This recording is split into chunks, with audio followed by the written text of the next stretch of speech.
Wow. It's frightening.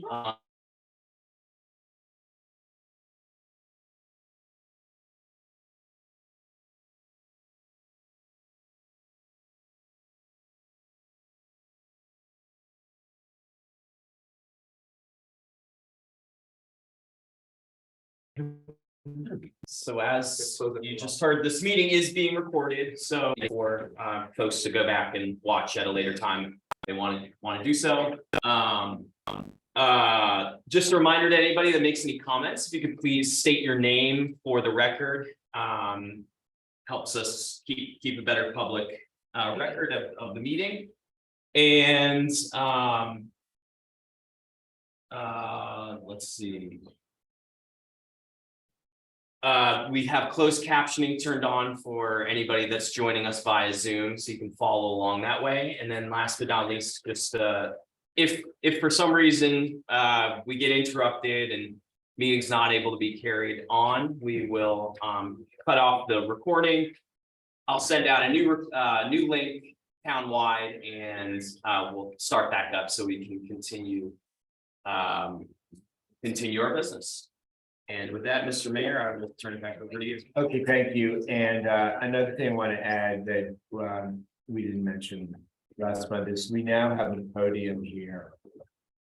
So when people make presentations or have questions and they're here in the room, we would like them to go to the podium because of the new sound system, and also because we're on Zoom. Makes it easier for the audience. So thank you very much. So we will start with our public comment period. And is there anyone in the audience that wanted to make a comment or has a question? Okay, and is there anybody in the internet land that has a question? No comments. Okay. Thank you very much. The next item is approval of the agenda. Is there a motion? I move that we approve the agenda as written. Second. And Heller second. Is there discussion? Hearing none. All those in favor? All those opposed. Thank you. Next item is consideration of the consent agenda. Is there a motion? I move that we approve the consent agenda as presented. Is there a second? Is there discussion? Hearing none, all those in favor? Aye. All those opposed, thank you.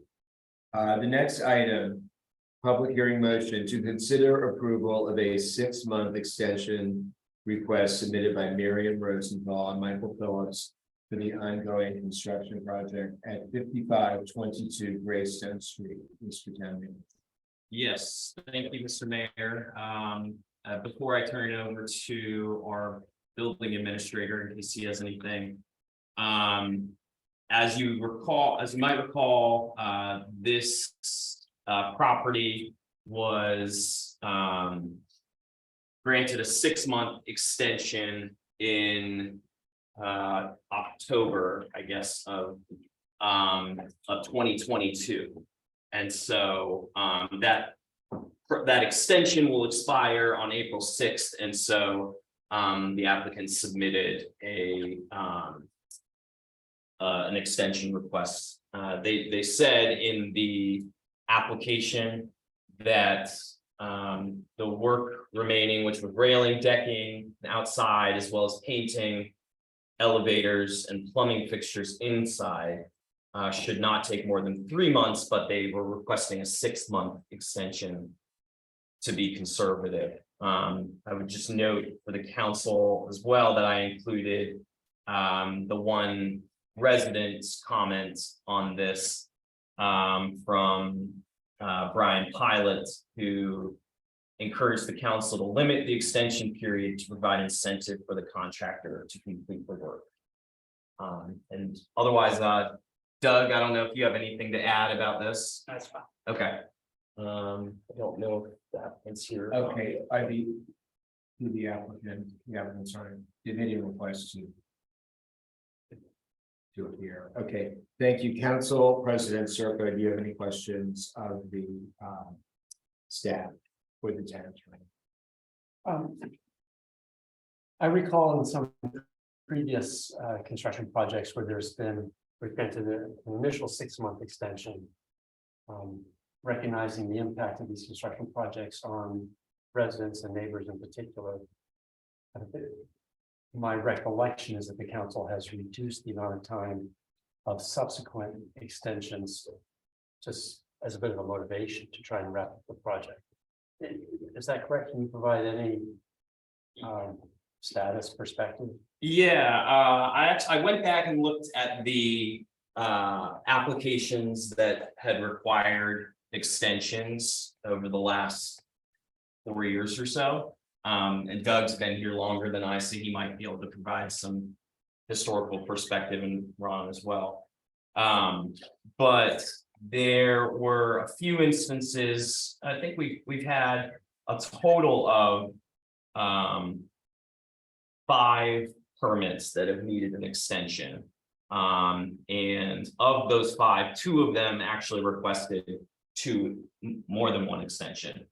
For one of them, we initially granted a 3-month extension, then did a 1-month extension to try and encourage them to finish up, and they did in that case. There was another instance on Deal Place that had required multiple extensions, as you might recall. Does the town attorney want to talk about the legalities, because can't the council decide on even a 5-minute extension or a 1-day extension? Sure. How does that work? Yeah, that's right, Mr. Mayor. I was trying to find the extension on Deal. Did it go to 3 months the next time? Actually, in that case, we had 3 extensions, so we did a 4-month extension, another 4-month extension, and then a 6-month extension. Yes, certainly appropriate, Mr. Mayor, for the council to determine what's reasonable in the And circumstances. there was another property, maybe 10 or 15 years ago on Essex Avenue, which there was, I think it was perhaps 6 1-month extensions. Yeah, I think practically the reason we've done 1 month is so that the council could consider at the next meeting instead of having to hold a special meeting. Right. Okay, Council President, That's do you have any one questions? Councilor Heller, do you have any questions? Couple of questions. One, can we say no? I mean, how do you would never, would we ever not make an extension if they're not done with their property? Well, practically speaking, the project needs to be completed, but the incentive here is each time you seek an extension, you've got to pay an extension fee. Okay, my other question is this, I like the idea of limiting this because the front of that house is an eyesore, and I bet it's driving everybody crazy who lives on that block. And so I wonder if there's any way to say, clean up the front yard and then go inside for the rest of your stuff, you know, I wonder if that wouldn't be fair. In some way to say, fix up the front so the neighbors aren't so inconvenienced. Provide directions. Yeah, I don't know if that's possible. Well, I think that, I'm gonna let the town manager respond, but those are things that's why we have oversight of all these projects. And that could be a violation of the agreement, but let me let the manager. Yeah, off the top of my head, I mean, I don't know, the town attorney might, I haven't run this by him, but one option could be to prioritize the exterior work, a shorter extension for exterior work, and then allow a longer extension for the interior work, so that they can get the county sign off, but maybe don't need to come back to us. I like the idea of that, but with that said, is that reasonable? I wouldn't want to be unreasonable, but this has carried on. And looks like on and on. Right. Well, I think that's for us to discuss the reasonableness. But it's also a shame that the applicant isn't here to. Well, but they also have to have the Hold construction. on, you're, this is now, that's her.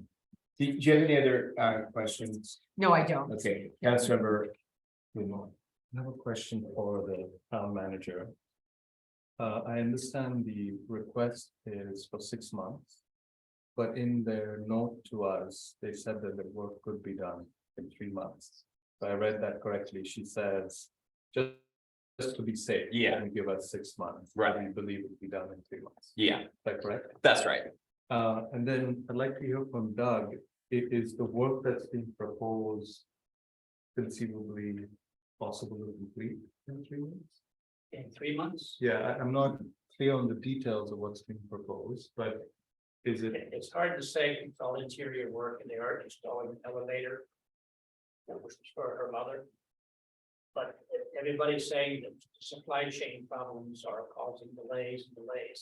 So it's possible to be done in 3 months, but if we can't get a part, it's gonna take a little part. so the bulk of the work is interior work? I heard you say something about a railing. None of the So railings are up. she listed, railing and decking outside. And then inside it was painting, elevators, plumbing, so that the majority of the work is inside, but the railing and decking outside. They do have some siding and landscaping outside to be done, and now that the weather's better, they can do that. Okay. But she said it would be done in 3 months. But asked for 6, but it wouldn't be reasonable to say 4. Got it.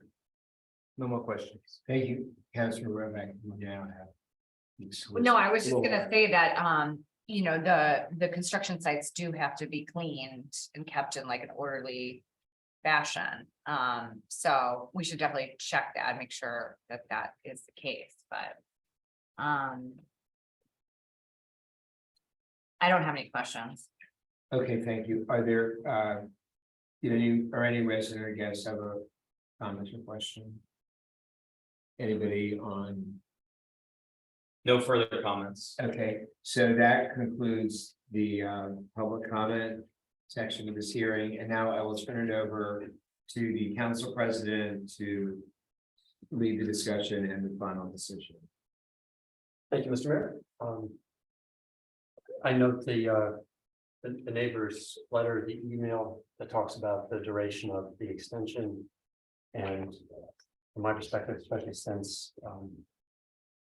the owner of 5522 Greystones said it should be completed within 3 months, it would seem reasonable to me for us to just say we're granting a 3-month extension.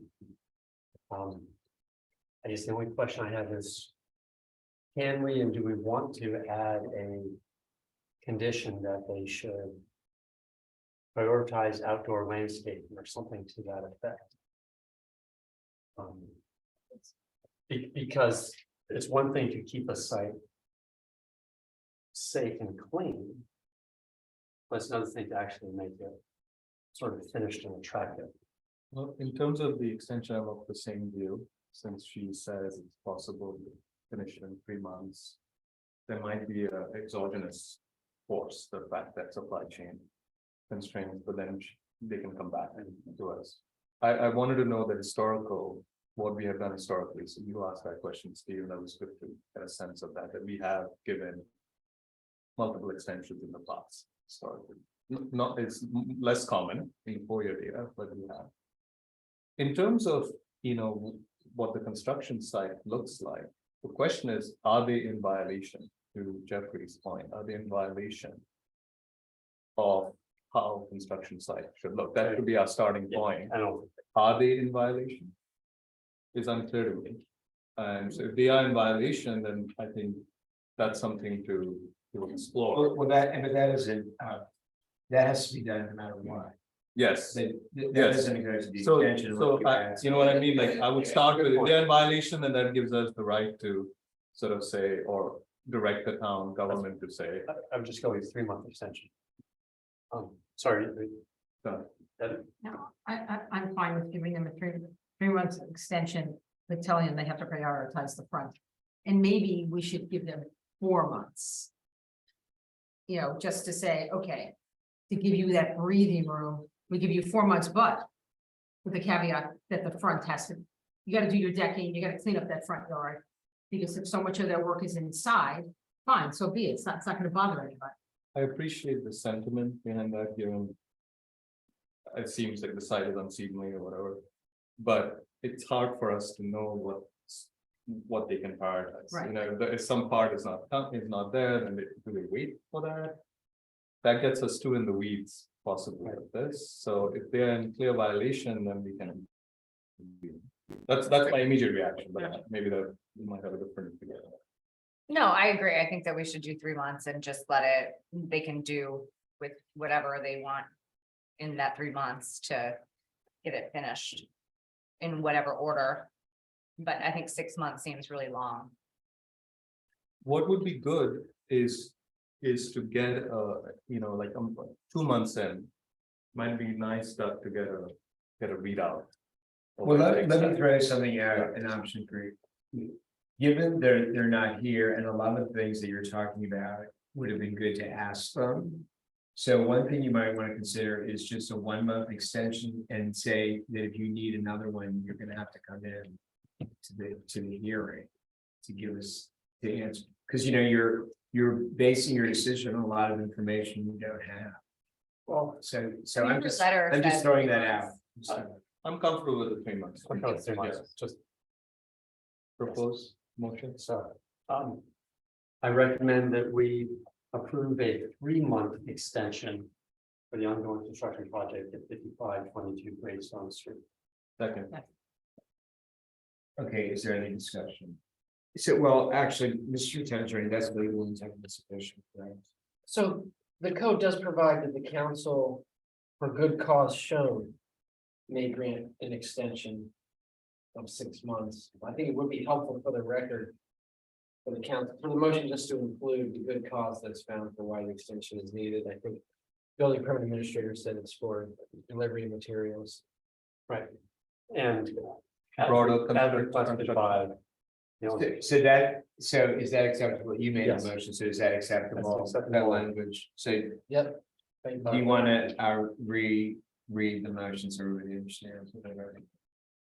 The motion is to grant a permit extension for a period of 3 months. The council having found good cause to be shown, specifically that material delivery has been delayed. Okay, that's okay, Peter, That's fine. that's okay. Okay, great. Is there further discussion? Hearing none, all those in favor? All those opposed? Excellent, thank you very much. The next item. I want to make sure. We're more than 20 minutes ahead.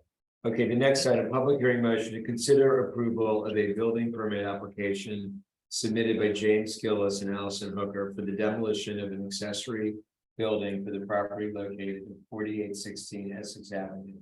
The applicant is also seeking variances of 3 feet 9 inches and 6 feet 3 inches. That's right, isn't it?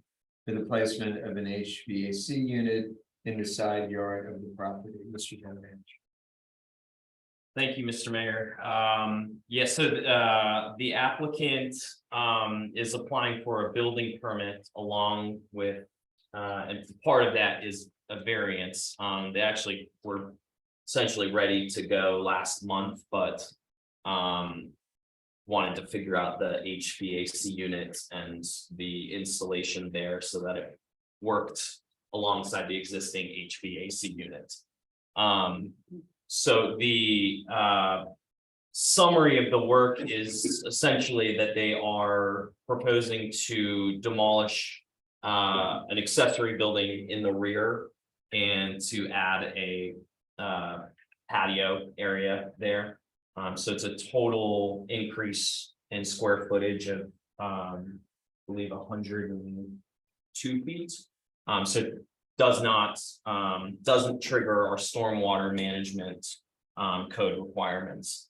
As the mayor said, the HVAC units do require a variance because the second one they're looking at is directly behind an existing HVAC unit, which would be considered existing non-conforming. So the setbacks are already within beyond what we would typically allow. And so this isn't adding to the setback encroachment, but in order to put one in the same place, a variance is required.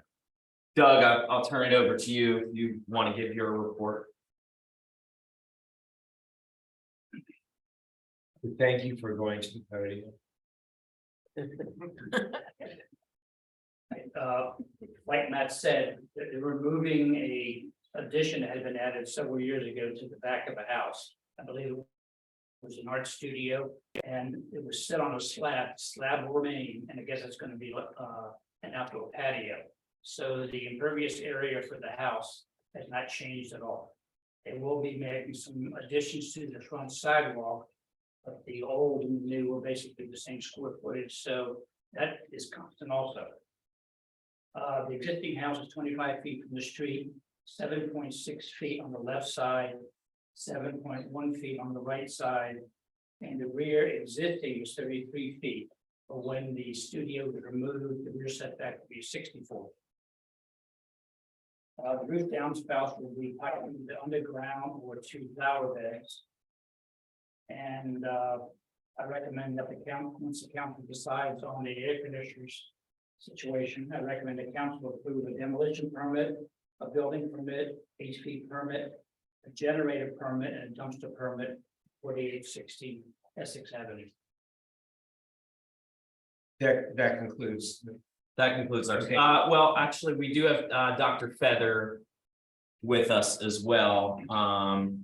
Tolbert, I believe you put together a tree protection plan for 4816 Essex as well. You see. I did. There I am. Yes. It's pretty straightforward. There's 4 trees or 3 trees protected on the site, the large tree in back. Also I stipulated when they get ready to grade the back, they need to contact me so I can oversee the grading. And I did talk with the architect and kind of have an idea what's going to go on back there. So that'll probably be towards the last. And that's all I have. Okay, And that concludes this. Okay, so I'm sorry that I forgot to read this beautiful statement at the town that I read. So that was the town staff presenting their findings and submitting for the record a report on the application under consideration. Now the applicant will present the application, including any information that may be relevant to the application at hand, which was not mentioned in staff report. It's the applicants are here. If you could come forward, thank you, and identify yourselves. And thank you. So we are basically requesting to relocate an existing AC unit that is currently located at the front of the building to the side behind another unit that is already there. So we, as Amanda said earlier, we are not increasing the existing setback with the first unit. The second AC unit will be behind the first one, so not visible from the street. And also by doing so, we will enhance the streetscape of the property, but also of the avenue of the street, because right now it is located right on the front, it's visible, not very appealing. So by moving it to the side, we are actually hiding it away rather than having it exposed to the neighborhood. So, but by doing so, we are hoping to enhance the Thank you very much. So now the council has the opportunity to ask questions of the applicant or our staff. And we will start with President Sergio. Thank you very much, Mr. Mayor. I guess, thank you for the explanation. My questions are more for Doug. The HVAC units, I appreciate the relocation to the side and the fact that the existing one already has a side variance. But this means now we're going to have 2 units that are close to the neighbor's property. When you do the sound check, do you just do it on a single HVAC, or if they're both there, do you do it on both units at the same time? I don't do the sound check, but I believe they turn both on at the same time. Okay. And I'm just not familiar with generators, but I assume that there will be a sound check on the generators also. Our code requires a sound check on generators. Thank you. That's all I have. Thank you, Councilmember Hill. Councilor Heller. I have a couple of questions. I wonder if it's possible to take the second HVAC and put it behind the house, so it's not so close to the neighbors. I know one is already there, but 2 you know, they make a lot of noise. I can hear my neighbor's HVAC system from my side of the house and she's over there. Okay, so, and they're loud and, you know, listen, we all need to be heated and cooled. So I wouldn't want them not to have, you know, have it, but I just wonder if it can go, so it's less intrusive to the neighbors. So we explored that option, but in the back of how the owners are going to have a yoga studio. So we are trying to not have a unit right next to the yoga studio, one. Two, we wanted to prevent the owner from seeing the unit at all times when they're enjoying the backyard, whether outside or inside. And so that's, and therefore, that's why we feel that having it on the side of the property where it will be less intrusive, you know, into the owner's life. Since there's already one there and the second one will be behind it, kind of hidden from the street, we felt that would be the best location for everyone in the area. And the owners have gone and spoken about this to all the neighbors, and they're all in favor of moving the unit from the front to the side. The immediate neighbor that has to look and hear those units, they've signed off and said this is fine. Do we know that? It's in the application, yes. Okay, then my next question is generator, where's that going? Sorry. No, hold on. Go. This is Jim. Oh, right, hi. Can I speak Yeah. to that a little bit? Yes. Thank you, and we tried to, I think, Layla was mistaken about one part of your question, because we did go to all the neighbors. The neighbor on the side that you're talking about is deceased, and I'm here representing I see, okay. This is 4814, 4818 48, no, the neighbor that is deceased. Janet Heisman. Yes. Okay, sorry, just want to clarify. So that's, I just wanted to clarify that. Thank you. We weren't able to locate, so I didn't, we I couldn't. checked the house and I get all the mail and I haven't gotten any notice about the variance. I'm sorry about that. It wasn't certainly our intention. I'm sure I was, but I didn't know anything about it. Yeah. Okay. Hold on. Well, you have a chance, So my next question is, where's the generator going? Yeah, It's going behind, so it's going, but it's going on that same side, but basically further back. So it's the length of, let's say the length of your house. It's, you know, here are the HVACs, and then here on the Yes. at the edge of the house is the generator. So I guess what I want to know is how close to the other house is the generator? How close in proximity, let's say, to a bedroom window? Is there a bedroom window there that might be affected? Because, you know, when the generators go off, it's because generally it's either very hot or very cold. So chances are it's very hot when other people's windows are open who don't have generators. And I just wonder if they have to listen to a generator all night if we lose our power. You mean a generator or the AC unit? It's not- Generator, I'm talking generator now, because they are much louder than the HVAC units. Yes. Right, but those are gonna go on only when we lose basically power. in Right. the street, right? Right, So- but with that said, when that goes on, it's a noise disturbance to the people next door. And let's just say their bedroom window was on the side of the house where the generator is. They are going to listen to that all, let's say, for as long as the power is out. Now, we've been very fortunate of late. We haven't lost our power a lot. But there was a time not long ago, when we used to lose it all the time. And so these generators, I know, I've actually done sound checks on some of them in the neighborhood when I was in this position of getting the generator under my bedroom window, which is where these questions come from firsthand, okay? And so I'm concerned about, even though that doesn't have a neighbor yet, it's gonna have a neighbor. So, can you tell me where, like, what's going on the side of that house? So on the generator, we used to live in the house next door, actually, we moved it back to the house that we moved from, but next door. So we used to live at 4840, 13, we moved to Alexandria, now that's was in 16.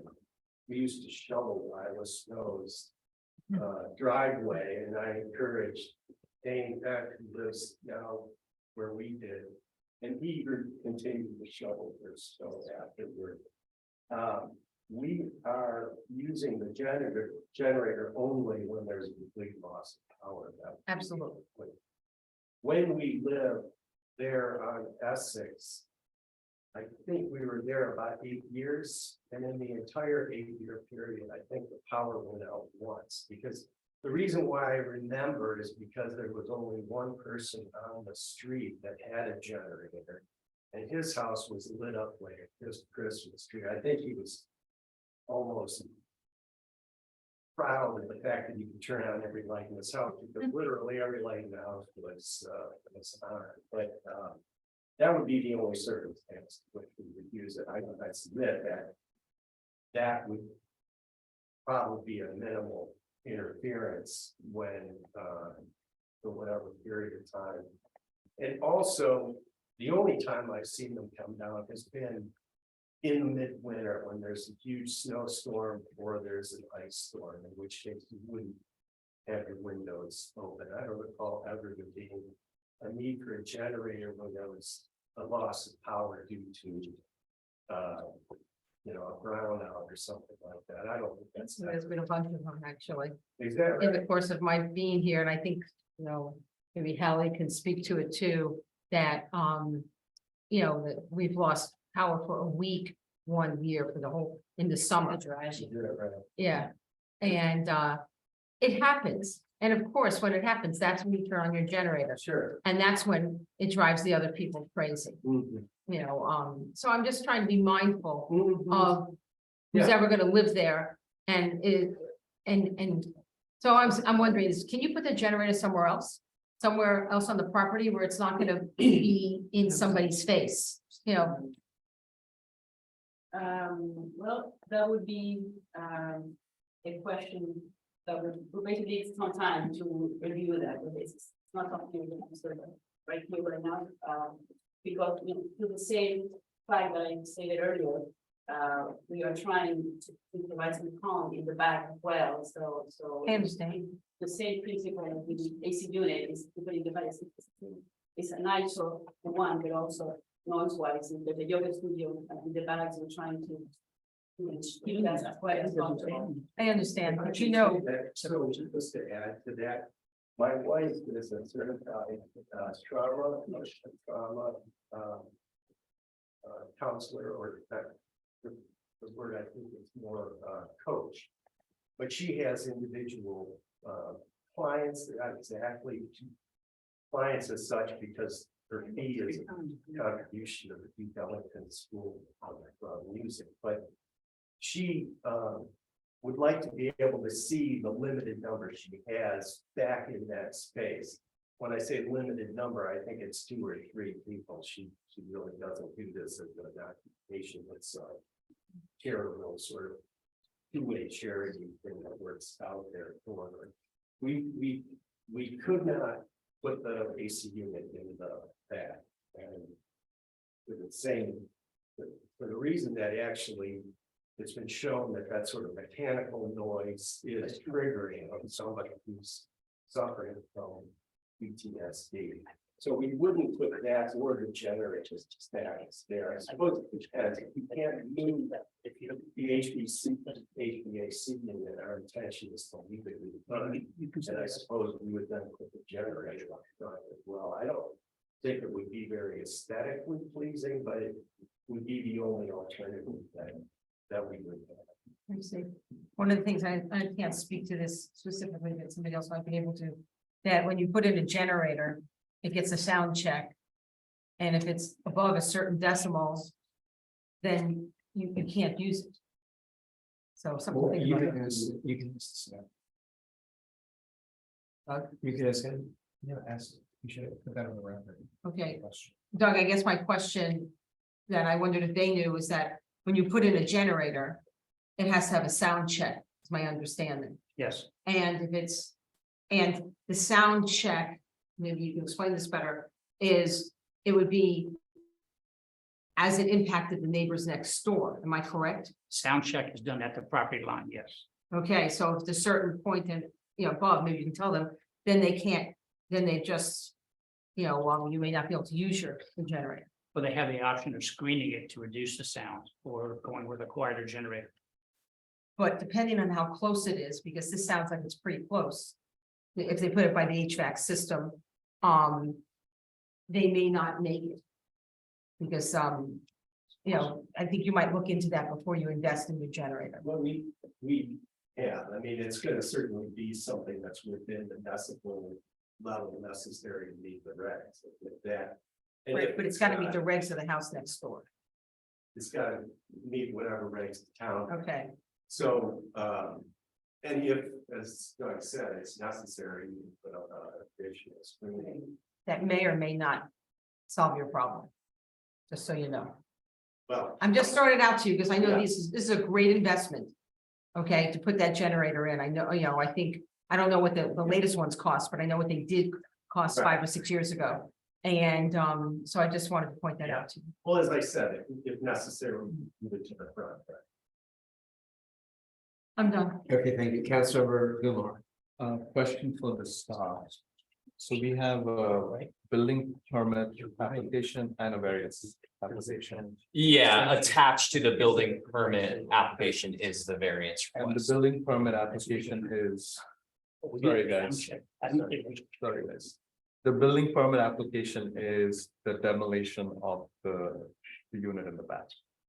The building permit application is the demolition and of the accessory Existing. building in the Yeah. rear, yeah. So earlier when you said ADU, you meant removal of ADU, not addition of ADU. Yeah, I'm sorry if I misspoke Okay, that. okay. And then the other piece is the variant, and the variant is the HVAC, Correct. okay. Not the generator. Ron Bolt, Town Attorney, if I could chime Yes. in, Mr. Mayor. Mr. Yes. President. That is what the building permit administrator and I were just discussing. Okay. So a question for the council to resolve is. Is a generator a projection or appurtenance? Like an air conditioning unit is. The code does not expressly answer that question. The code does say that air conditioners, heat/cool pumps may project 5 feet into a front or rear setback. But doesn't mention generators. So one argument is, yes, it's a projection or appurtenance. And no exemption is provided, so variance would be needed for that as well. Or if it's not an appurtenance or projection, then it's not subject to the 8-foot setback requirement. At the same time, the HVAC is defined as a projection. Correct. Okay, so let's say, Well, not exactly. It's indirectly defined because there is an exception for it. Understood. Under the header projection, understood, Yeah, we understood. don't have- So, but it has that piece in the code. right? And that's why we are considering the HVAC variance. Correct. Okay, so there's this added question now that we have to discuss about the generator, but just focusing on the HVAC variance. The piece there is it encroaching onto the side setback? Well, it definitely is. Right, in terms of the existing unit is encroaching on the side setback. Yep. This is sitting next to it on the front behind it. Yeah. But that's more an aesthetic consideration for us, the priority is the setback. So it's next to it, And the existing unit is grandfathered under the code. so, and it's in line with the existing unit. Correct. When So- viewed from the front. What about, just even on your drawing on the side, it's the same distance. Well, you can see it, so I wasn't sure what you meant by a line. I meant the setback. Setback is defined by Correct. feet. It Yeah. encroaches no Not by farther. eyesight, yeah. So by feet, it is not encroaching into the side setback more than the pre-existing unit, which is already encroaching and is grandfathered in. Correct. Okay, all right. So then the other consideration is noise. And I understand, just to clarify, Doug, what Debbie was asking. When you run the noise, whoever runs the decibel check, will it be when both units are running at the same time? That's correct. Okay. That's my understanding. And then if they are above the threshold together, then what is the next step? Either they screen and they run another test, they put up a fence or something. Or they might replace it with a quieter generator, but the new generators much quieter than the old. And what is our ability to enforce that? Well, so in the past. The council, when granting a permit for an AC unit.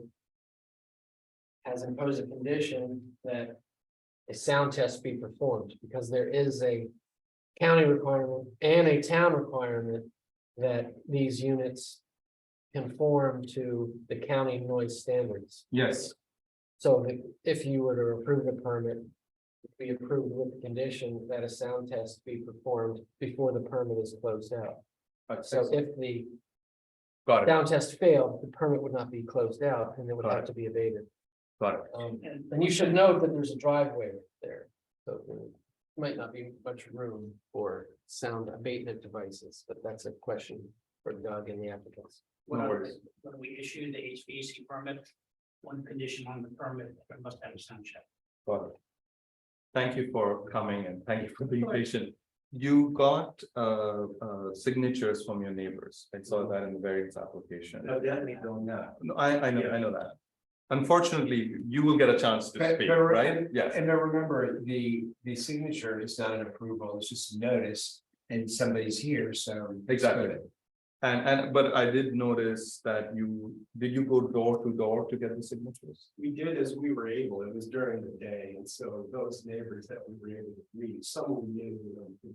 I saw for 4816, there's some exchange where you explain you went to the door, you called, the phone rang, and then subsequently they. Well, this was the one behind. The one That was behind. For the site plan. thing. Got it. It wasn't for the HVACs. I see. They don't really have a dog in that way. This is. Well, got it. More than ones on either side of the house on S. And then I see there's additionally a note there from 3 or 4 neighbors in your application about, Maybe you prefer it. Those neighbors at least, and where are these neighbors in the front? yeah, They in the front, I have additionally put a note saying they don't want the HVAC in the front of the house. Exactly. Okay, so that's in the application, right? Right. Just to share with everyone. I mean, Okay, it makes sense, frankly. I mean, you wouldn't want it to be on a street. no worries, just to clarify, okay. And then can I ask 4818 a question? Well, when she testifies. When she testifies, okay, I have some questions later on. Thank you so much. Anything else? I'm done. You have one more councilman. Councilman Rovak, you have the floor. Okay, so I'm looking at the chart. It looks like an email or something with the highlights, and there's the existing unit that's highlighted in yellow. Do you guys have that? Yours, That's something that I prepared, not the that's, applicant. that is privilege to us from our, Oh, yes, Well, we can share that diagram. right? Yes. That and so diagram. the behind it is the second unit, so it just sits like straight back from it. That's what you were getting at, right? yes, So, it's on the side. Here's unit 1, here's unit 2. okay, it's not next to it. It's not just in behind front, it. that's why the front behind the previous unit was confusing me. Yeah, It's next to it vis-a-vis our consideration, which is encroachment on setback. Okay, well, let's let. Yeah, sorry, go ahead. okay, and then, but I don't see anywhere where this generator is supposed to go. Those are if you're looking at that picture, the red, Yeah, those 2 square boxes right behind that are the generators. For the generators too. Or the generator. That might be the chimney and then the That's generator. what we're- is the rectangle. It's Oh, the I'm same- sorry. oh, that's. It's what's same It's a line. rectangle Sorry. unit behind that. Yes, sorry, thank you. Okay. So it's all on that line. Of the side of the house, okay. And do these size houses need 2 HVACs? I think I only have 1. Maybe I need another one. Ask the other. Or us. Does this house need 2? Yes, HVAC so, units? due to the size and length, the mechanical contractor, he recommends that we keep the 2 units. Because it Right currently now it has two. Right now it Okay. has 2 units, right? And so, we are basically keeping the 2 systems, but, and need to replace one of the AC units, and that's the one in the front that we're trying to put on the side. Okay. Otherwise you would just leave it in the front where it has been. And there's no room for it on the other side of the house? We have the same problem. It's the setbacks are 7 foot 7. So we will be encroaching on that side as well. But when they run, do they both run at the same time? Not always, but often. Cause like then if Not you, always. as far as like the setback goes, if you move it to the other side, at least it kind of splits up the sound from, you know, a next door neighbor perspective, I guess. That's correct. We could explore that. I mean, that would also work for the owner. That would, I believe, it would not be a problem if we are allowed to encroach on the east side. We could do that. Okay. Okay, I don't have any other Okay, questions. so because some additional concerns have been arisen, I think I want to run through the council again for questions. In case you have additional ones for anyone. So Council President Serpa, do you have any additional questions of the staff of the app? I'm trying to understand more about the generator.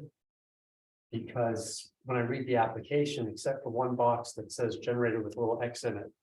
The description of the job doesn't talk about the generator. I missed the fact that there's a generator being installed. It's in the permit list. Hold on. Yeah, I saw, but I That's just, I'm trying to go up to speed and I don't understand where it is in the drawing. I'm looking at this color coded So drawing, why don't you ask? the- So, so. That's it? Yeah. wait, So Mike, is this? It's this one, right?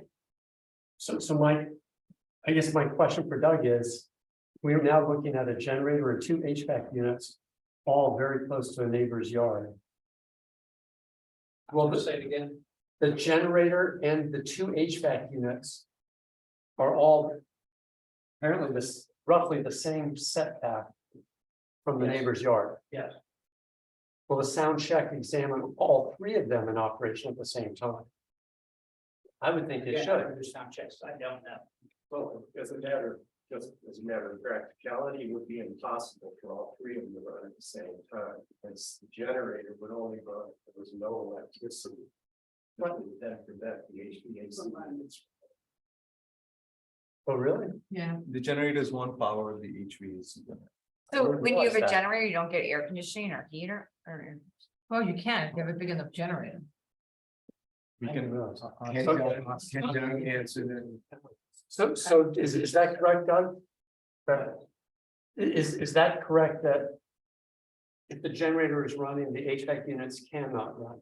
I don't know. I'm not an electric engineer. Can the applicants just talk about, I just, Yeah, so basically, if that scenario were to happen, the power would be feeding one system, not both. And so one AC unit would be running, but not both at the same time. okay, so then. Thank you very much, that clarification. Now my question goes back to Doug. Will the sound check evaluate the noise from the generator plus 1 HVAC unit at the same time? And if not, can we require that? Typically, you would go to the property line adjacent to the unit. And with the spacing of there, I guess you would have to do, I guess you go into the middle, but that's not giving you an accurate read. So I don't know how you do that.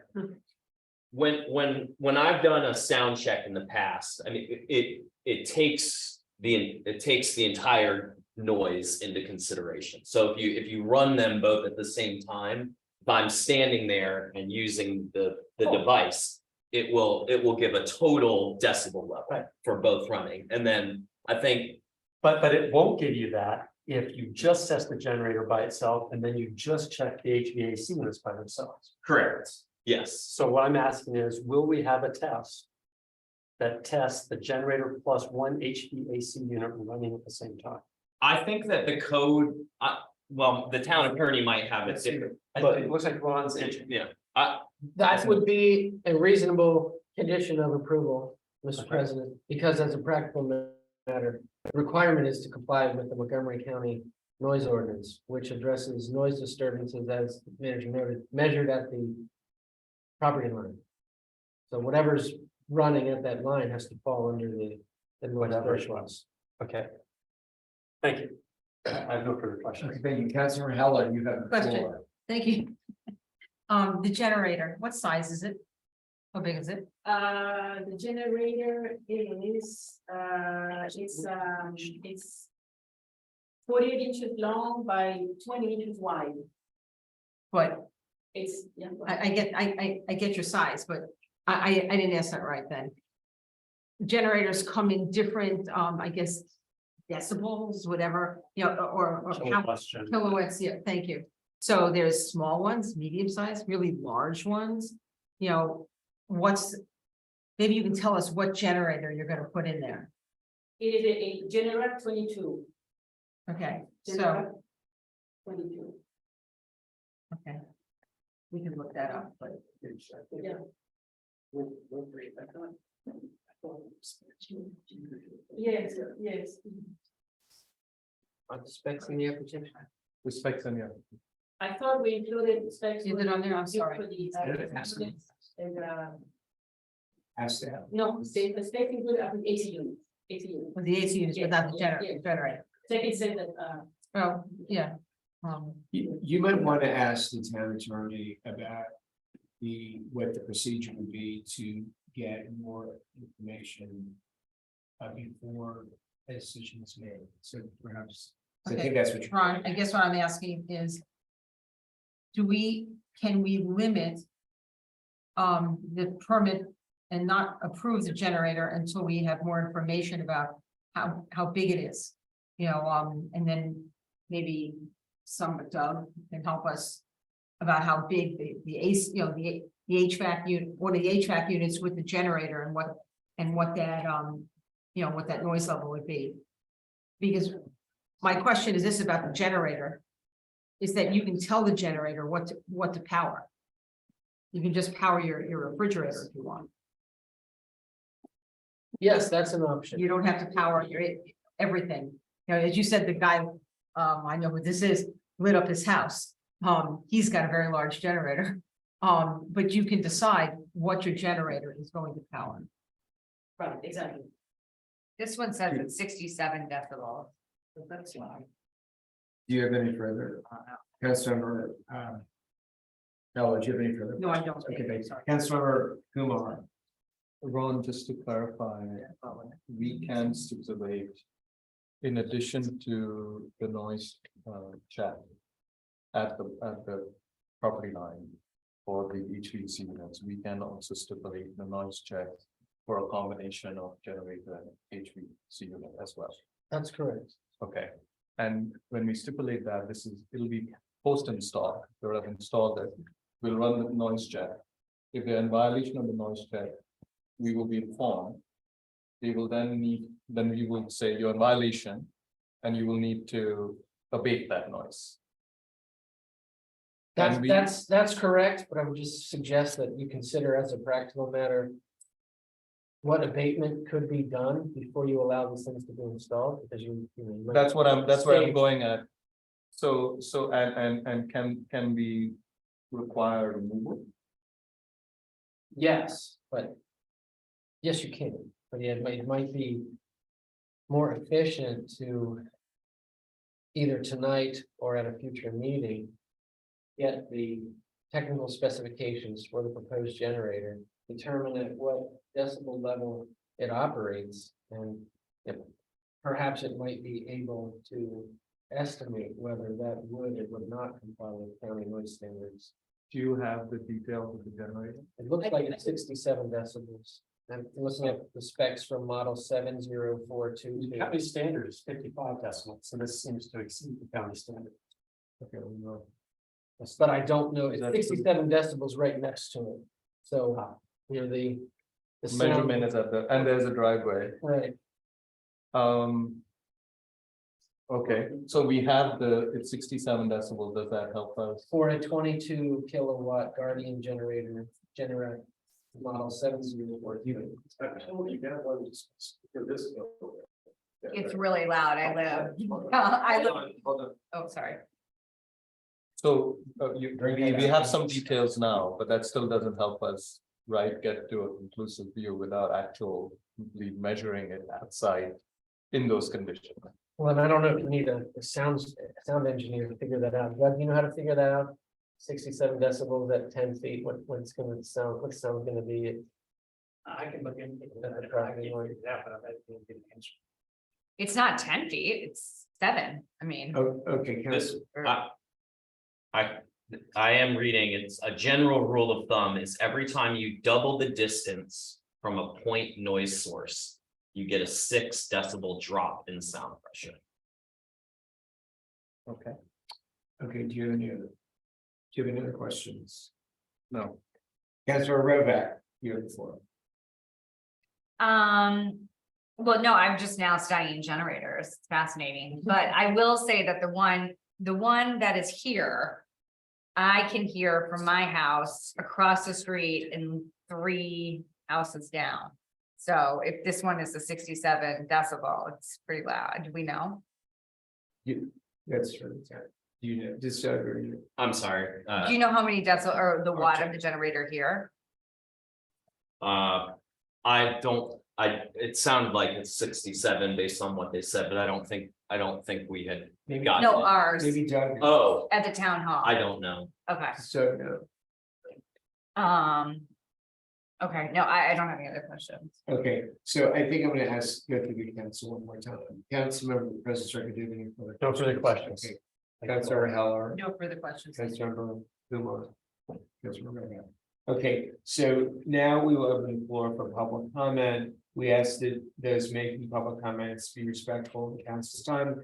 Keep all testimony and evidence relevant to the application at hand, not be repetitive. And I do want to make sure that the applicants know that you will have the opportunity to present rebuttal testimony after the public has commented. So with that. Please come forward, tell us who you are for the record, and thank you very much for joining us tonight. My name is Ellen Carroll. I'm Janet Leisner's sister, and I'm the executor of her estate. And I did not have any idea that this was going on. I haven't been notified, nor have I seen a drawing of what is being proposed. All I know from what I hear is that everything is going on my sister's side of the house. And the 3 bedrooms are all on that side of the house. Master bedroom is on the left and faces out back to the deck, and 2 of the bedrooms right there. So I'm very concerned, obviously, sight and also about the noise that this will create. I don't understand why a yoga studio takes precedent or why the AC HVAC units can't be split. It seems to me that to put them side by side, I know I have 3 units in my house. I know the noise that it makes, so I have them interspersed throughout the property, so that it doesn't affect just one house. Also, the generator, which I had no idea about, really is concerning to me. My goal is to get Janice's house on the market, hopefully beginning of May, and this will definitely come in as an issue for it. So I have not seen it. I would like to delay on this. I'd like to be able to study this and understand exactly how this will impact Janice's house and people who will be living there. Okay. Let me discuss it. Okay, do you have any questions? No questions. Thank you very much. I'm sorry to hear about the loss of your sister. Councilmember Heller. No question. Councilmember Kumar. sorry to hear about this. How long has the house been unoccupied? My sister passed in November, Okay, and you will be selling it or renting it out? selling it. Selling it, okay, and you said in May of this year. It's very long in May. Okay. But I've been going by weekly, working on cleaning out the house, and I get all the mail. The mail comes to my house and you notice it. I don't have access to Janet's email. I don't know if you tried to email her. But other than that, I haven't seen any kind of information about it. Thank you. Councilor Rob, did you want to ask? I'm having other Okay. questions. Is there any further Did you want to testify? No, Okay, so now thank you so much. Now the applicant has the opportunity, if you would like to. Sure. you can. Did you want to say anything about the comments that have been made? So, thank you for the concern, and I'm also sorry about the passing of the system. I wanted to say that we do have the option to put one AC unit on the east side and one on the west. We would have, like I said before, we'll be approaching on the east side as well, but if the town prefers that option, we are willing to have one on either side as well, you know, to help with the noise on the west side of the property. Yes, I don't think just wanted to add that we're actually reducing the square footage of this property because we're taking down the property in the back, so there's going to be greater air for both houses. Actually, yours is as well as our other neighbors. We are not going up an inch. It's a flat roof place. It's going to be a flat roof. It's actually going to be a little bit lower because now there's in my view, an ugly addition that was put on at some point later. It's now going to be a completely flat roof. I mean, typically in this neighborhood, it's been setback to setback, and given what there is in the back, they're already available. And a two-story building and whatever goes at the top of that in order to meet the vertical setback of the street. They could build a house there that would blot out the sun for both sides, your buyer and the other side. So I think in fairness, you should take that into account, that had this been bought by somebody else, or had we sold this, or do we sell it actually because of this issue with the generators and the HVAC, whoever bought it would put up an enormous building, which is actually likely to happen in these sites. History has been any indication. So I just think in fairness, the variance should be approved since it is a much less of an overall effect upon the street and the general air and visibility of the adjoining apartment. Okay, thank you. So I don't think anyone else wanted to. Okay, thank you. This concludes the public portion of the hearing. The record is now closed, and the council may now discuss and deliberate on the findings of fact and conclusions of the law. And they vote on the application, and I will turn it over to the council president to lead the discussion. Thank you very much, Mr. Mayor. My first question is for Ron, our town attorney. In view of the fact that the potentially most affected neighbor was unaware of the details of this until very recently. Is it? Do we have the authority to just delay this and request another? We'll just do a hearing next month to give the neighbor a chance. It is an option, Mr. President. I will say that the code specifies what notice must be given. I'll take a look at that now. I believe it's the properties that is the subject of the variance request needs to be posted with a sign. And a letter is sent to adjoining and confronting neighbors. Let me check those requirements. Well, look, Hold on, unfortunately. Sorry. But I mean, it sounds like if it's an option to potentially move one of them to the other side, then it's almost a delay because there's a variance that then notification that has to go out to the other side neighbors, right? Because they're now, not aware that there's a HVAC that could potentially go on that side of the house. That's the question I have, which is if we do we move HVAC two. Right, the one that's currently in the front, if If we we, could move it to the east side, does that require a new variance application from the applicant? Yes, Okay, because this is a due process hearing, and so the actual variance sought will be denied, needs to be noticed to interested parties, so. but we would deny the current variance application and then propose this alternate route. How would that work? Yeah, that's an option. Let me go back to it. So I don't lose track of the questions. In response to the president's question.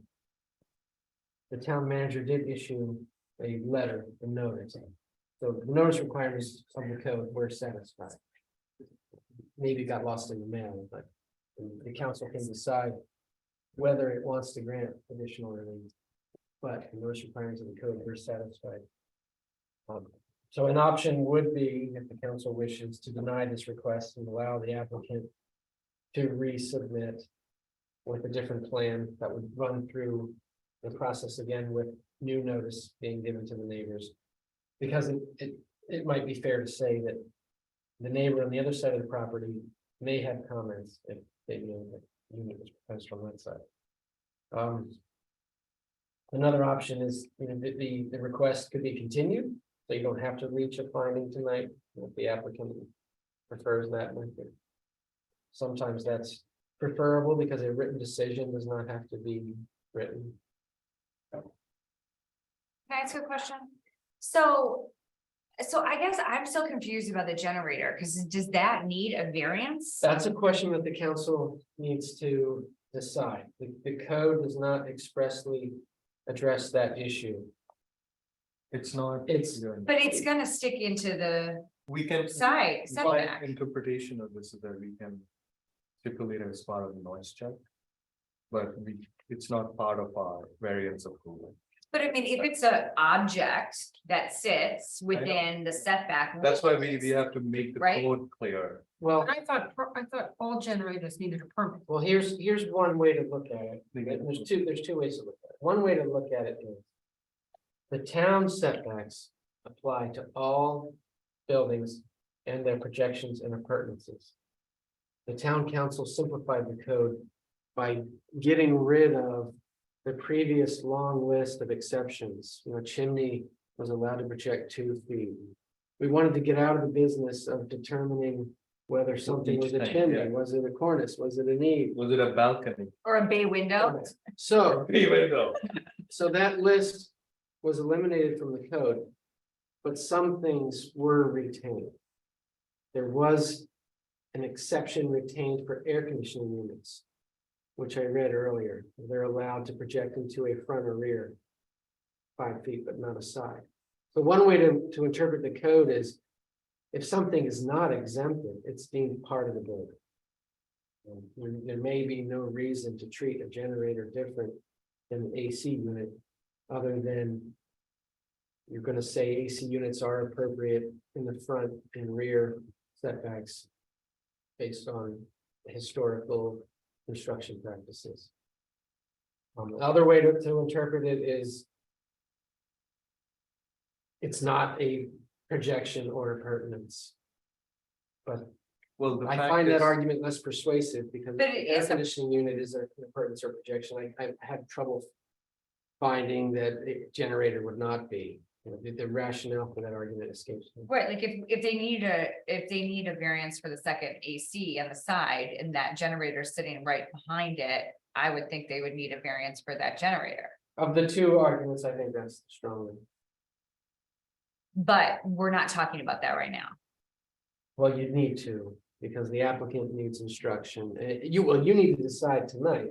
But I mean, have Because they applied for a variance for the generator? They have not applied for a variance for the generator because the code does not expressly require a variance. So, the applicants weren't aware that they needed a variance. And But they do, or they don't.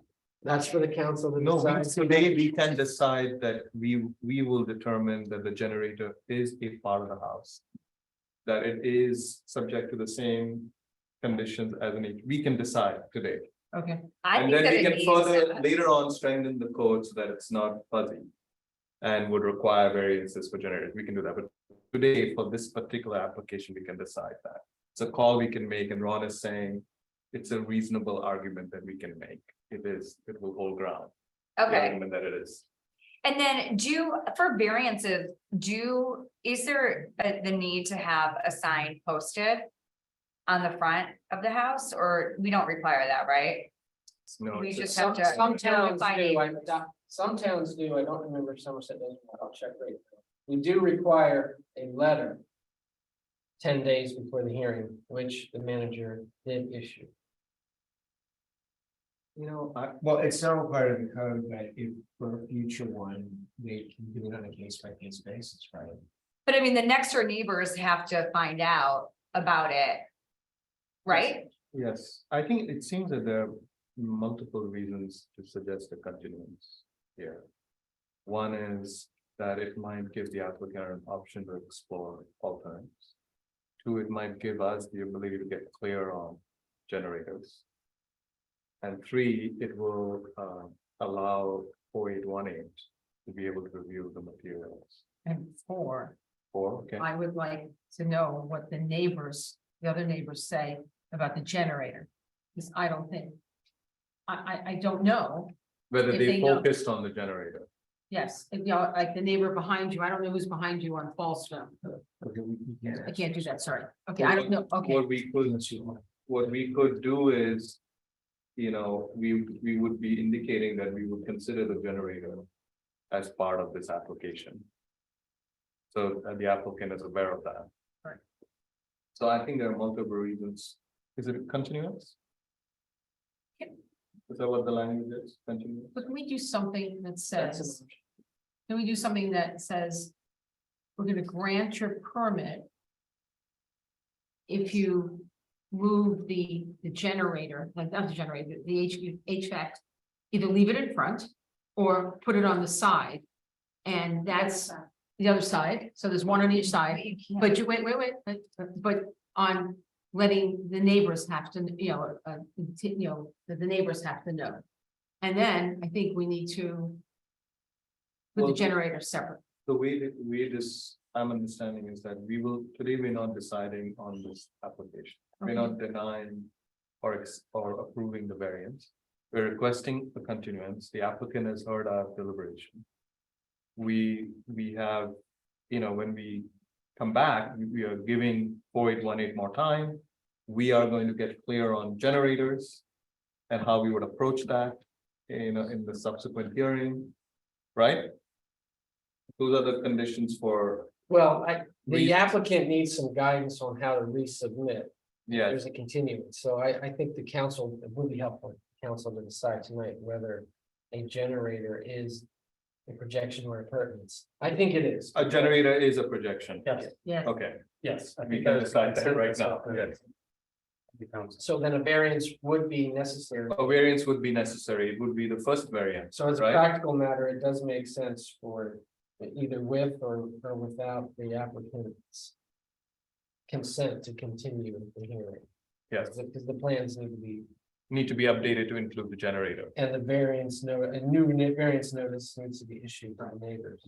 Okay, is that everyone is, I'm good. So are you prepared to make a motion or? Yes. I propose that that the council continue deliberations of completed permit application submitted by James Gillis and Allison Hooker for demolition of accessory building for the property located at 16 Essex Avenue and associated variances from HVAC unit and generator. Okay, so Mr. Tantra, is that legally acceptable sufficient? It is, Mr. Mayor. I might suggest adding, and that a new hearing will be scheduled upon submission of an amended application and the issuance of the requisite notice to the neighbors. Yes. Okay, you accept that? Absolutely. Okay, and your second, okay, is there discussion? Hearing none, all those in there. Aye, all those opposed. Thank you, everyone. I don't think they understand. Well, the town staff will explain. The town attorney- will explain. Yeah, The town attorney will explain. may I step out? Yes, we will now move to, while they're discussing, while they're discussing, why don't we have the building administrator's report and then we'll do the next hearing. Just So wanna make make sure sure- that I'm on, I will get, I get. Sorry. No, sorry, you no, can answer. They'll help you. They'll help you. Sir, could you give your building administrator? Report now, not- Yeah. Yes.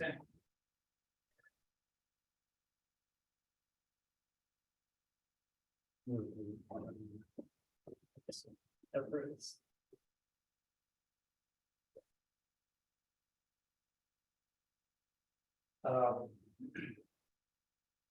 We're ready for this results. Basically, we've got a couple of plans that are pending now. They submitted an application, a concept plan for 5528 Trent to remove the existing house and to replace it with a new house. Reviewed the concept, and provided them with some comments. Matt has sent the plans over to Colbert and to A-Lane for their review. They have not submitted an application yet, but we're reviewing the concept. They've also submitted plans for 4815 Cumberland. That's possibly going to be on the agenda for next month. We've given them comments. They haven't addressed and returned them yet, so we're waiting for those comments. The house over at 5528 Surrey has not submitted anything to the town or to the county. But that will be another tear down in a new house. And we've got a couple permits that are gonna be expiring in the next couple of months. Now we're notifying the applicant they need to apply for an extension if it's needed. Thank you so much, Council President Survey. No questions, thank you. Thank you, Councilor Howell. No questions, thank you. Councilmember. Which houses will, which construction sites will request an extension? Sorry. Which construction sites will request an extension? Well,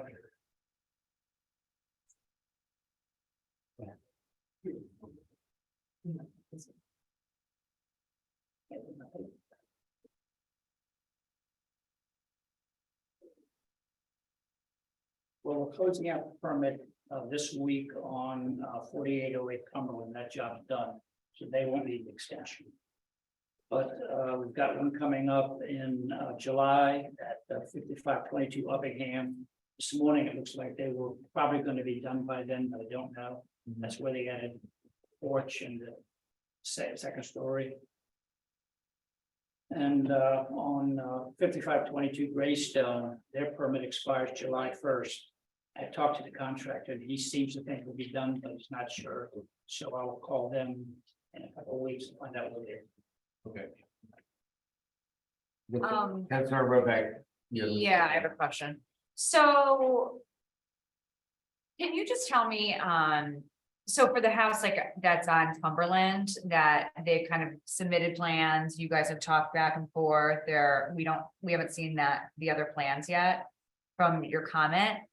When do they have to submit into us in order to be put on the May agenda? Technically, the code says they have to submit a complete package by the 15th of the month in order to be on the following month's agenda. The problem is, what is a complete package? Does it mean all of the materials with no comments, or does it mean addressed all of our comments and everything is 100% ready to go? In the past, we said you have to get all the materials into us, and that will not schedule it to the hearing if there's outstanding issues.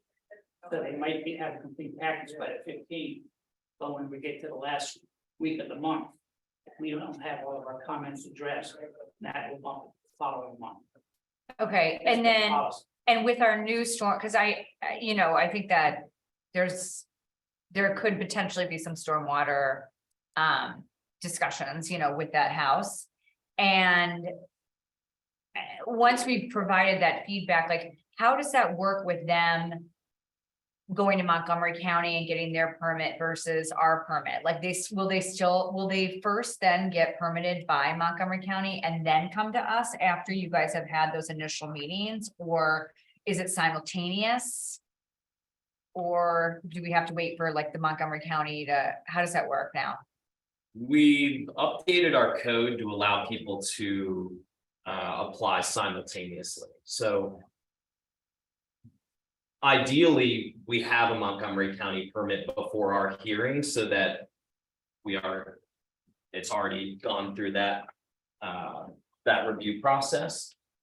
But in this instance, especially with stormwater, if there are outstanding questions, that's part of why we have encouraged them to come to us ahead of time Right. to try to work out those questions, because what we don't want to happen is they get the Montgomery County permit, then they come to us, we say you need to change X, Y, and Z, then they need to do a revision with Montgomery County. Right, So as Doug said, for this particular property, they first approached us in December, I would Yeah. say, something like that.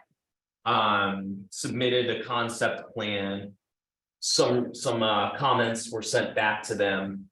I don't entirely know if they're rethinking what their concept is, but they still not applied to Montgomery County, I believe, Doug, that's right. They still at 4815 Cumberland, they still have not applied to Montgomery County either. Oh, I think they they have, they yeah. have, okay. Sorry to interject, shouldn't there be a pre-construction meeting? That's what They've already had that. they've Had the pre-construction. With the entire, remember it's with the entire staff, they've all pieces. they've submitted comments, or they've submitted their plan to us. We've had an opportunity to meet and talk with them about the plan that they've submitted. They're aware of the code, they're aware of what we want, okay. Yes, Okay. but they may be altering that plan. And so they're probably, because I think that on whatever plan I initially saw, I think that they are still negotiating that out with Montgomery County. So it's kind of gonna be in like a parallel line in a way. So maybe they haven't resubmitted to you because they're waiting to hear back from Montgomery County That might be right. or something. And Okay, Bayland is familiar with Montgomery County stormwater regulations as well, and Yeah. so. I know that some of their comments pertain to that too, so. okay, that- so we'll know by the 15th whether or not it's gonna be on the agenda for May. Yes. Okay. Great, thank you. Yeah, Is that- well, our code does allow a 1 month late fee, but. Typically, we've only done that if it's a pretty, What do you mean 1 month late? 1 week, I'm sorry. Oh, We allow, our code says that complete application must be submitted by the 15th of the month. But we do allow for a late submission for a following week after that.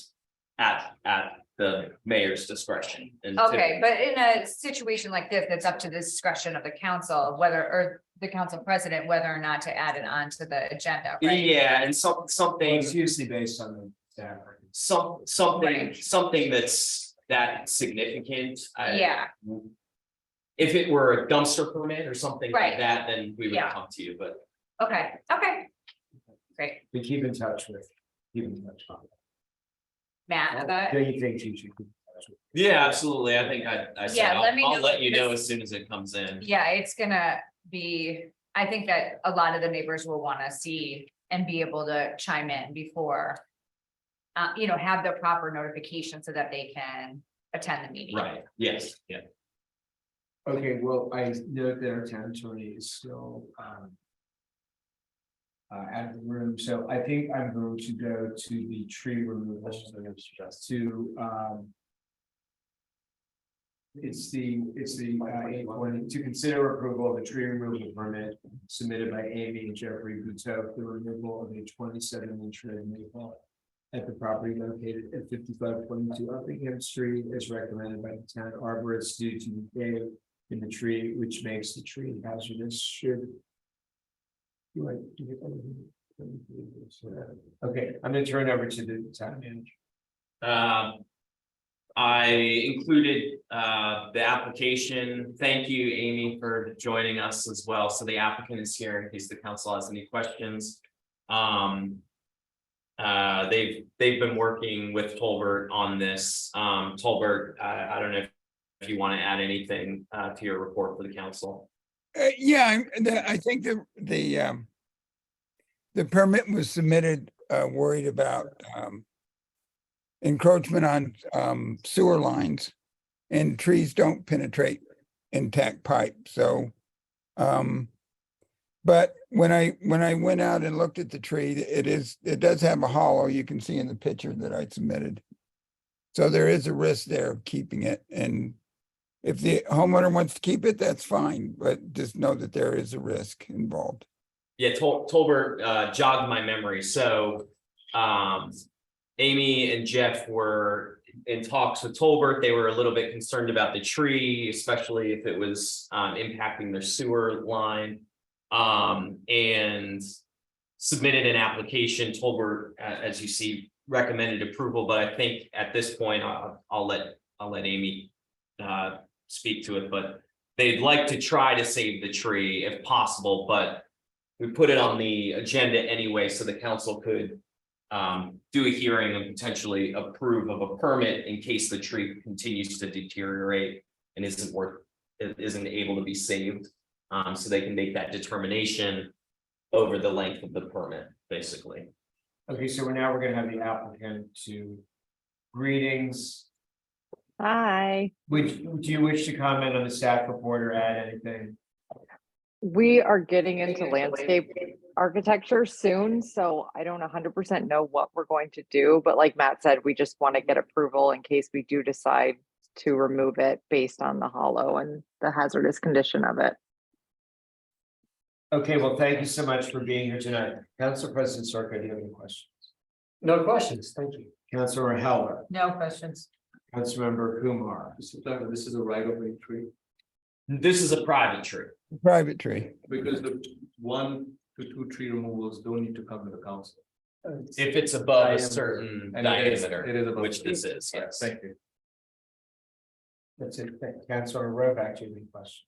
I don't have any questions. Okay, thank you. Mr. Town Manager, has any resident or guest indicated they wish to speak? No, Okay, Council, I'm here to make a motion. Actually, I have one question now, I guess, for the town manager. If we want to give a time period to this permit, since doesn't sound like the applicant wants to remove immediately. What is the appropriate time? Can we say we give permit for up to 1 year to remove as appropriate or something like that? I think Mr. Ron. Whatever. Mr. Ron. Yes, yeah, that could be a condition.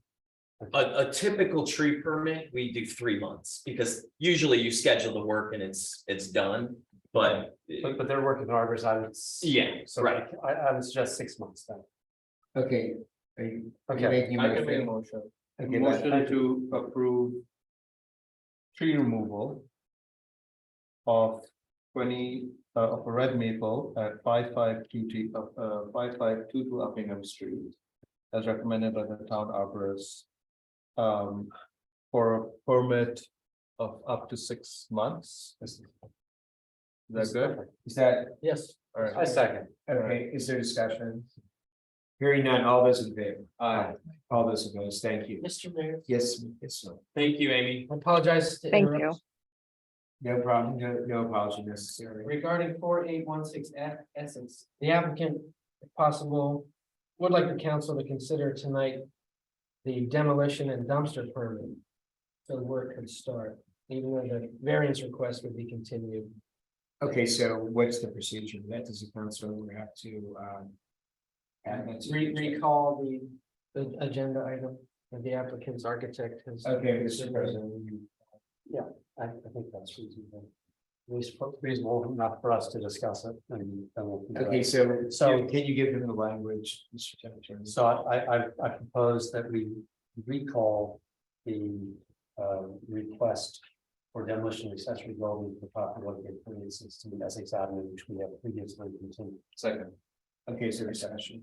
No. Hearing none, Yeah, all so those in we have recall. Okay, so now the procedure is the same procedure, first the staff reports and all that. Yes, Mr. Mayor, but the staff report's already been given, so we can just pick up right where we Does left off. the applicant have the opportunity to say anything before we do questions? We don't, If needed, Mr. Mayor. Well, we should did- ask the We applicant. did sort of. Did you wish just to, do the variance and then did you wish to add anything to the previous No, it's staff report? basically. Okay, yeah. thank you so much for your patience tonight. And Council, for the record, Mr. Mayor, I did inform Mr. Carroll, I'm sorry, Miss Carroll, that the applicant would be returning to the hearing room asking for this. so she is was the. One of the. Yes. The Okay, executive. thank you. Council President Circa, do you have any questions? No questions. Thank you, Councilmember Heller. Councilmember Kumar. None. Councilmember Rovak. No, Are there comments or questions from our residents or guests? No, Mr. Mayor. Hearing none, you're ready to make a motion. So I move that in conjunction with the previously approved continuance for the property renovation of 4816 Essex Avenue, we allow the installation of, or the location of a dumpster and the commencement of demolition activities. Okay, so legally. Thank you. Is there? a Yes, Mr. Mayor. second? Your second. Is there discussion? Hearing none, all those in favor? All those, thank you. Thank you very much. Thank you. See you again. Yes. no. No, I just asked you, do we have to tell the Well, neighbors? You can ask later. Okay, No. now we're going to move to 4719 Cumberland Avenue, which is an application for the replacement of a rear deck. And The other tree removal at the same time? Yeah, well, we have Dr. Featherman and Yeah. head off. That's a great idea. well, wait a minute, is there? Caroline Is there no tree? Carol Is there Springer. no tree? There's no. There's no tree. Okay, so at the council's request, we will go to public hearing motion to consider. And this is an item that was added at the arborist recommendation. After the published agenda. Got it. Public hearing motion to consider approval of a tree removal permit submitted by Caroline and Stephen Springer. For the removal of the following hazardous trees as recommended by the town arborist. A silver maple, which has extensive decay close to the house. And an ash, which is dying with reduced canopy leading towards neighboring property. Mr. Town Arborist, Dr. Feather. Well, Dr. Town Arborist. you've taken my thunder away, Mayor. Self-explanatory. Okay, Describe what it is. So, yeah, both of them are hazardous. I've been talking with the residents for the past 2 or 3 weeks. They're hesitant to take them out and, but they do need to come out at this point. So.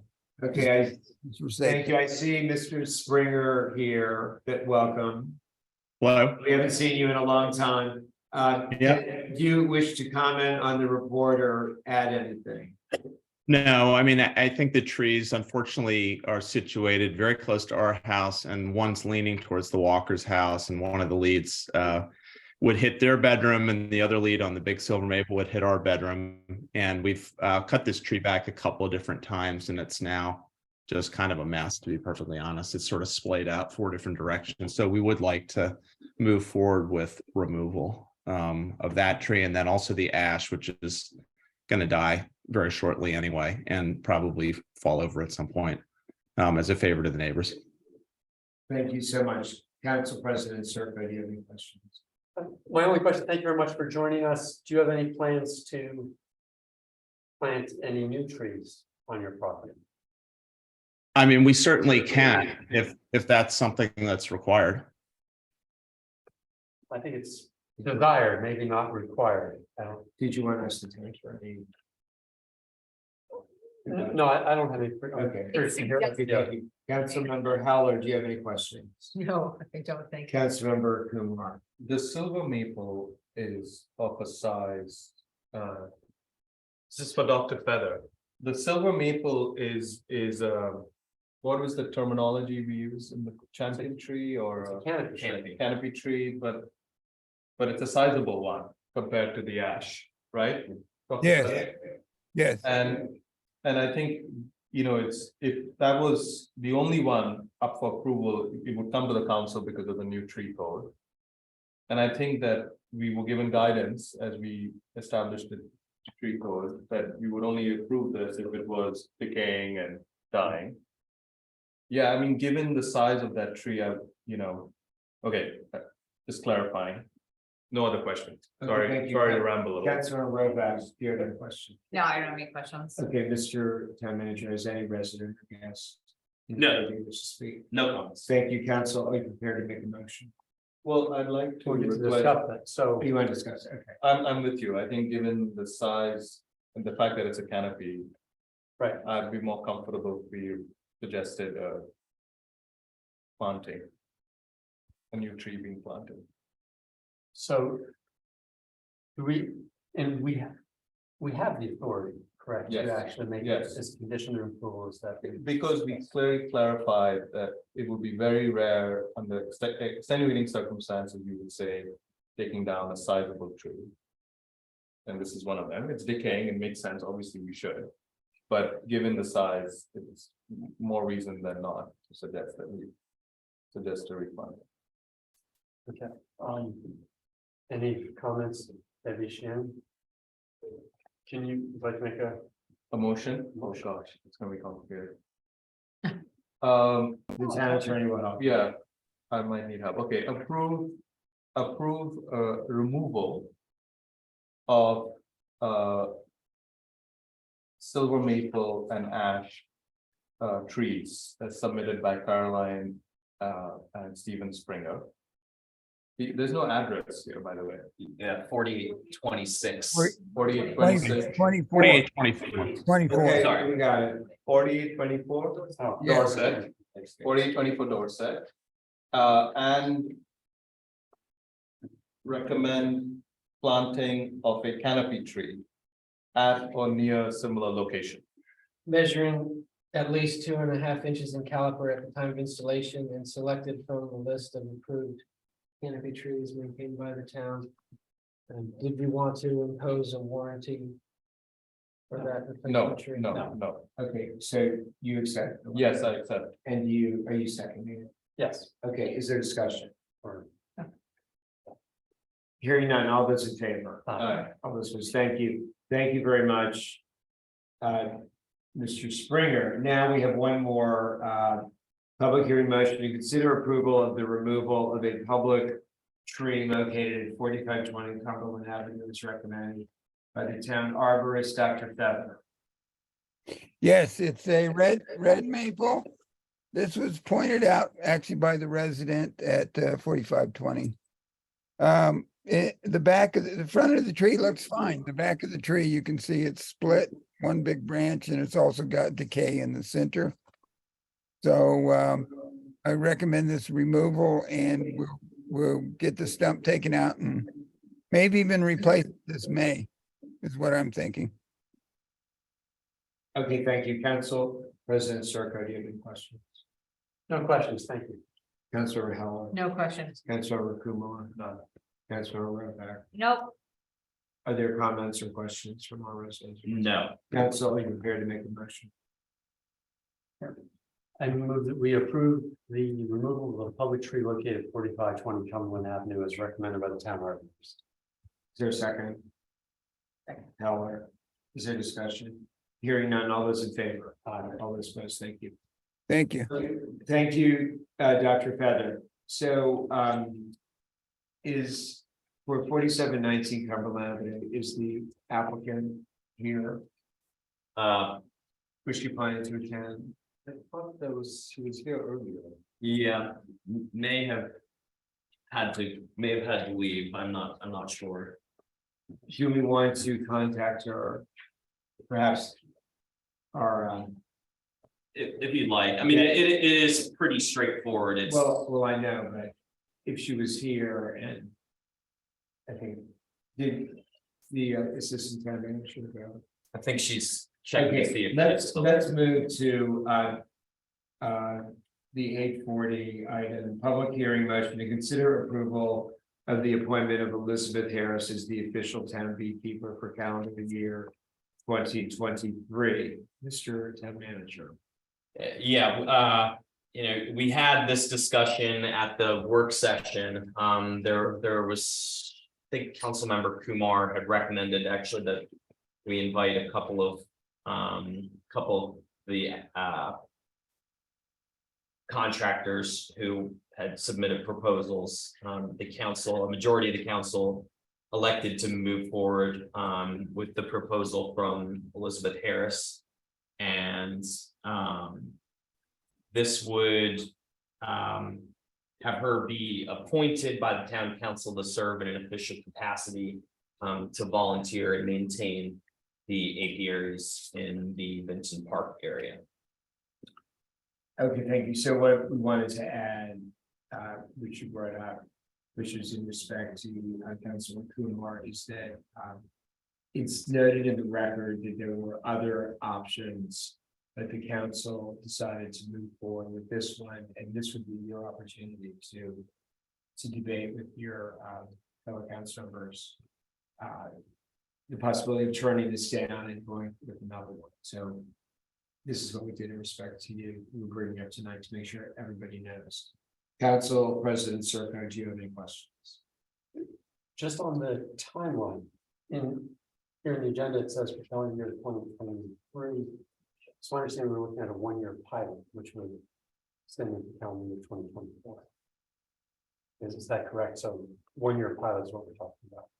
Yeah, I mean, yeah, it depends on how you want to do it. That's what we had talked about 1 year before. I just didn't know if. I guess the reason I had written it like that was thinking that if we decided we didn't want to continue it, we wouldn't continue it in March, only to take it down in April. That made sense. Oh, right, yeah, but I would think our plan or vision would be to give a full year to work it out. If there are any issues, we're allowed to terminate. Right, yes. Okay, I don't have any other questions or comments. Thank you. Okay, thank you, Councilor Howland. Do you have any questions? No, I don't. Thank you, Councilor Kumar. Yeah, to clarify, and put it in the record, Matt, what were the other two proposals? There were two other proposals. So one was from a professional beekeeping company called Alveol, I believe is how it's pronounced. Which would maintain an apiary, provide 100 jars of honey for the town, and an event for the town. Their contract was for about $8,500.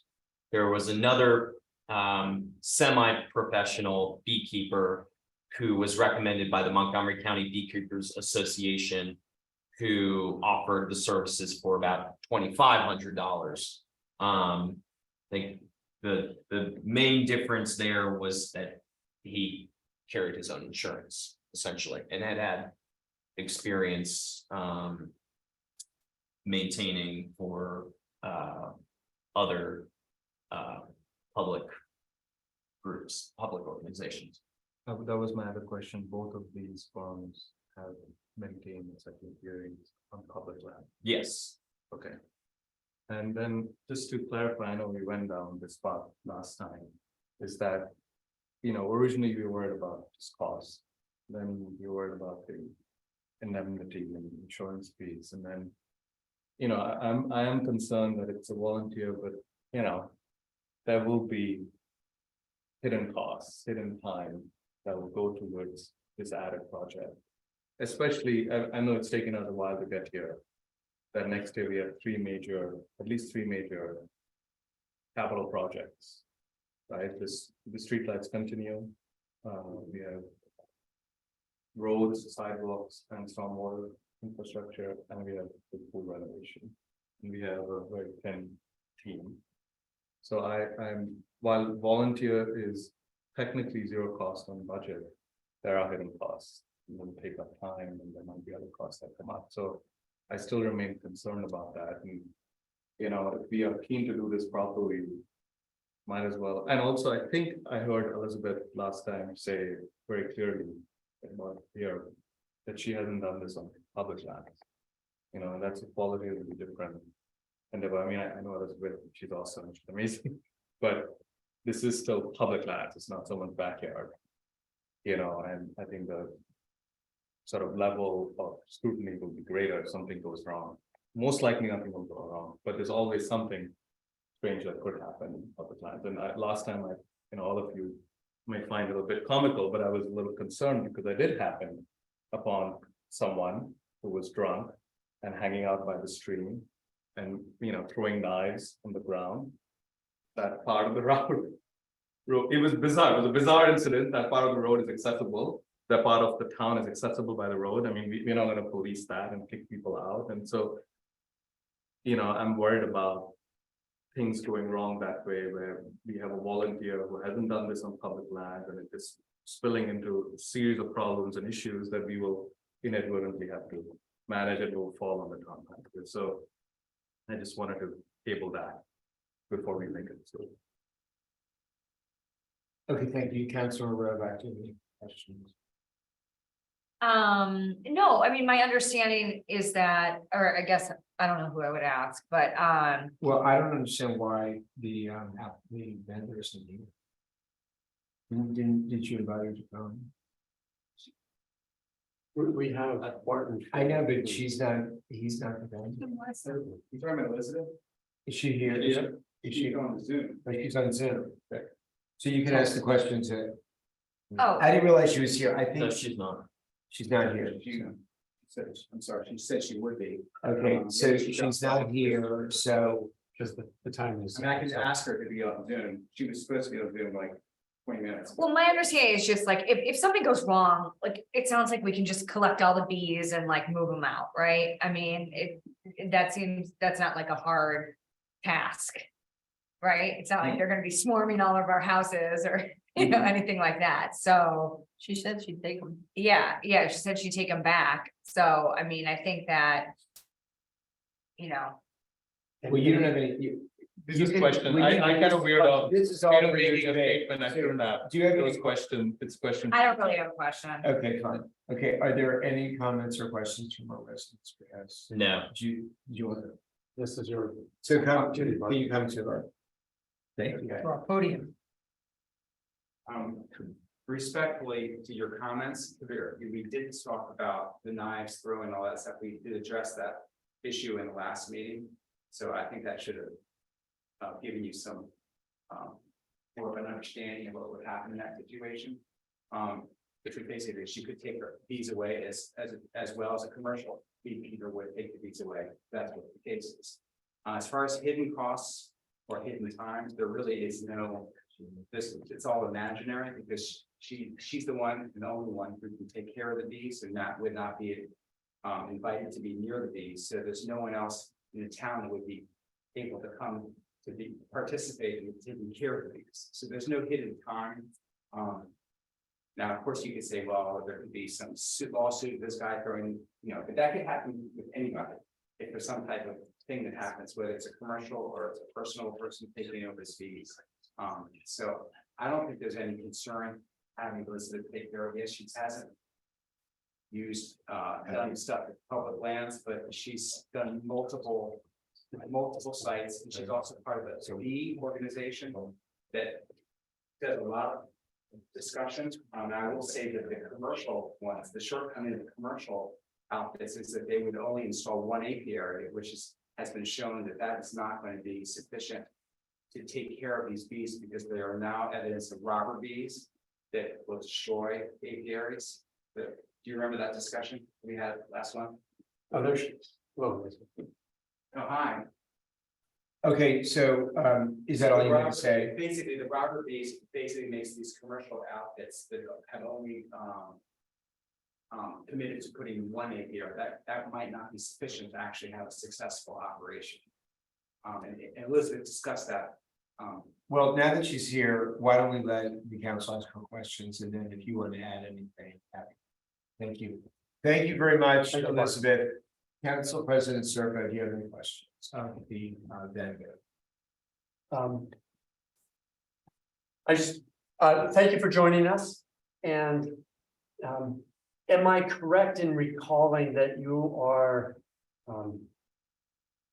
flexible in sort of services you'll provide, in that if the town environment committee wants to organize some sort of an event, instructional event for town residents, you have to support that. And if the environment committee wants to would like to explore like the installation of what they call the bee hotel for native bees, you want to do that. So there's flexibility and responsiveness here. Is that correct? Absolutely, Okay. thank you. absolutely. It's my only question. Thank you, Councilmember Heller. No Do you have any questions? Okay, thank you. Councilmember Kumar. Elizabeth, do you have you have another job other than this work with bees? Do you I do teach, others?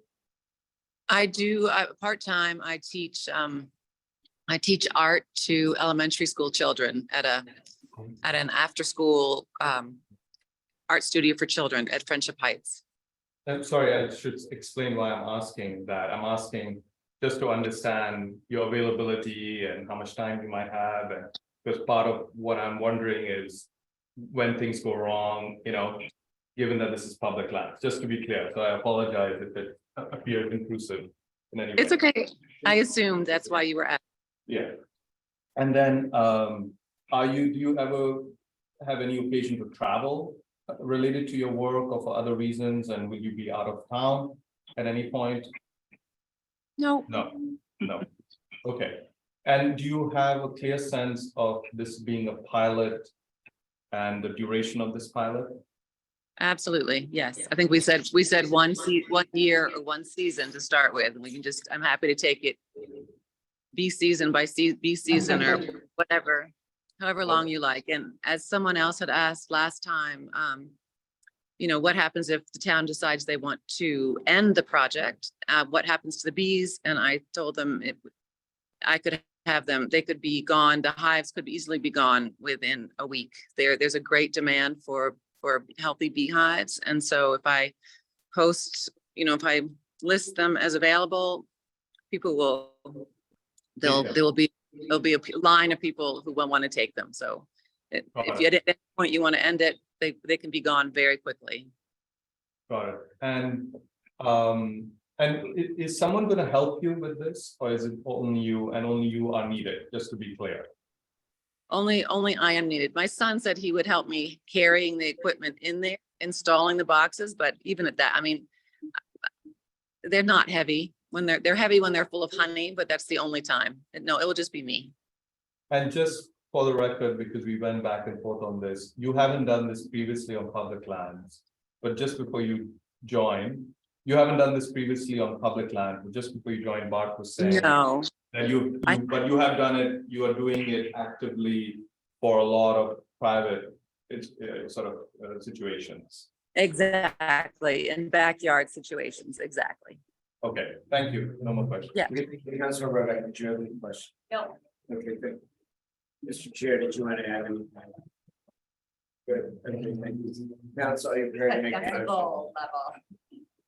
Hello. Are you prepared to make a motion? I think we discussed a lot, so.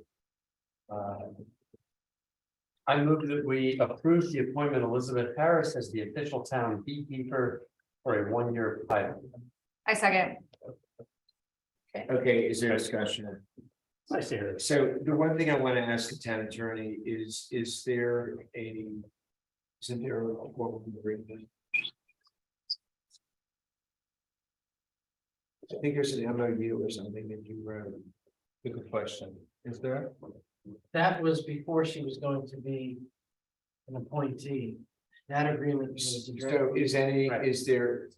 should there be anything in the motion with like leave to the town attorney to prepare the appropriate?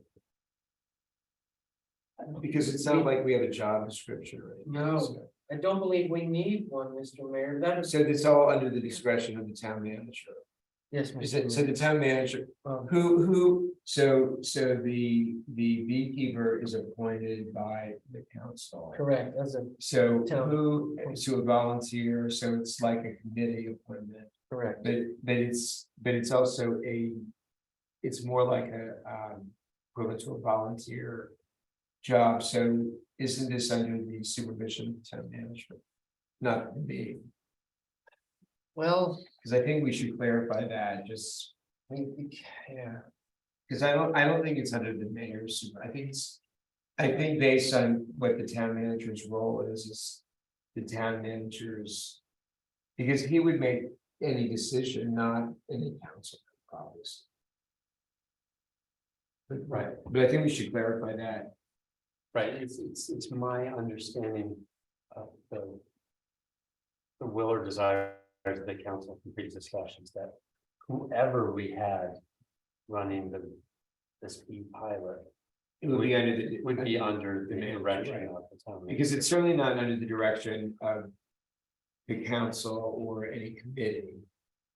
Right, It was under the direction of the town manager. That's why I've been asking those questions about, the reduction. So that can be part of the motion for appointment, Mr. Mayor. Right, so I would amend it just to say under the direction of the town manager. Okay, is that sufficient, Mr. Secretary? Yes, Mr. Mayor. Okay, so who's second? Shannon, so is that? Do you okay? accept the additional language? Thank you. Okay, thank you. Is there further discussion? Hearing none, all those in favor?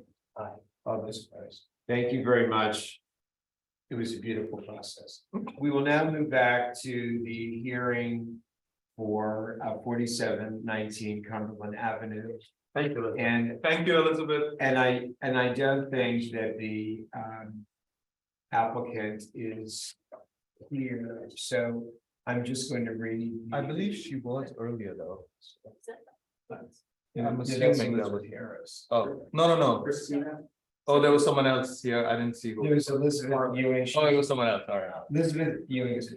Okay, so I'm just gonna read this. To consider approval of a building permit application submitted by Elizabeth Ewing for the replacement of the rear deck on the property located at 4719 Cumberland Avenue, Mr. Town Manager. Yeah, and the applicant is the owner of the property. They actually rent out the property, and this is being done at the request of the renters because the existing deck is failing. And so this is a proposal to replace the existing deck with one of identical size in the same place in the rear yard. Okay, well, the tenants are irrelevant. By the way, Oh, we'll tell them that. so Council President Circa, do you have any questions? Am I correct that this is essentially a replacement of what's currently there? Yes, And no waivers are required, it's not extending into any, because. If it was extending in and then they tear it down and build it, then we have to reconsider a variance. But that's not even the case. correct. This is very straightforward, right? Yep. Thank you. I have no other questions. Thank you, Council Member Howell, do you have any questions? No question. Thank you, Councilor Dumont. No. Councilor Rovak. Nope. Thank you. Are there comments or questions from our residents or guests? No, Council, you're here to make a Yeah. motion. I recommend we approve the building permit application submitted by Elizabeth Ewing for the replacement of the rear deck on the property located at 4719 Cumberland Avenue. Is there a second? I saw Helen first. Is there discussion? Hearing none, all those in favor? All those, opposed? Thank you. We're good. The next item, to consider approval, this is a public hearing motion. To consider approval of a contract with Celestial Solar Innovations LLC for the installation of solar panels on the town hall roof at a cost of $41,250. Council, Mr. Town Manager. yes, and thank you, Jim Riley here is joining us, who is Jim, I know you were there before. I can see you here. Hopefully you didn't step away at the moment. I don't know. I can't remember. Are you the owner and owner of the company? Is that right? You're muted. You're muted, sir. Well, welcome, and thank you for joining us at such a late hour. We greatly appreciate it. Well, I'm sorry. I was just gonna say very quickly, we've gone through a couple of different options. Jim has done an evaluation of the town hall roof as well as the garage. The garage actually points in a direction that is oriented to do well with solar panels, but at this time, the council decided to forego that part of the project because it required roof repairs. So this is just for the solar panel installations at the town hall. And we will revisit whether we want to consider it at the pool at a later time. Understood. Did you want to add anything, sir? I'm sorry, Yes. oh, okay, sorry. So no, I mean, that's perfectly fine. Appreciate you all giving us the opportunity. I am the owner of the business, Matt. This is our 10th year in business. About half of our work is in Montgomery County, EPCO. And this type of installation is our niche, is what we specialize in. But no, we can always add on in the future to the south of that garage, which has a extremely efficient orientation. There's a little bit of tree shade. There was some concern. The southeast that Barton and I had walked through. And then there's also the opportunity of putting panels on the pool house at a later date. There's some pros and cons to both of the projects. It sounds like you've all discussed. But no, yeah, we'd be more thrilled to just focus on the main building at the town hall. Thank you very much. Council President Circa, do you have any questions? No questions. Thank you, thank you, Councilor Heller. No questions. Councilor Kumar. Yeah, just for the record, Matt, Jim, how long will the project take?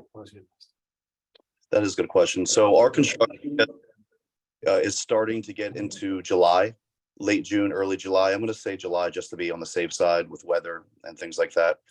For the actual construction, I call it 3 days for just that building. The roof is on the steeper side. There's multiple arrays. And then we would need a 4th day with county inspection.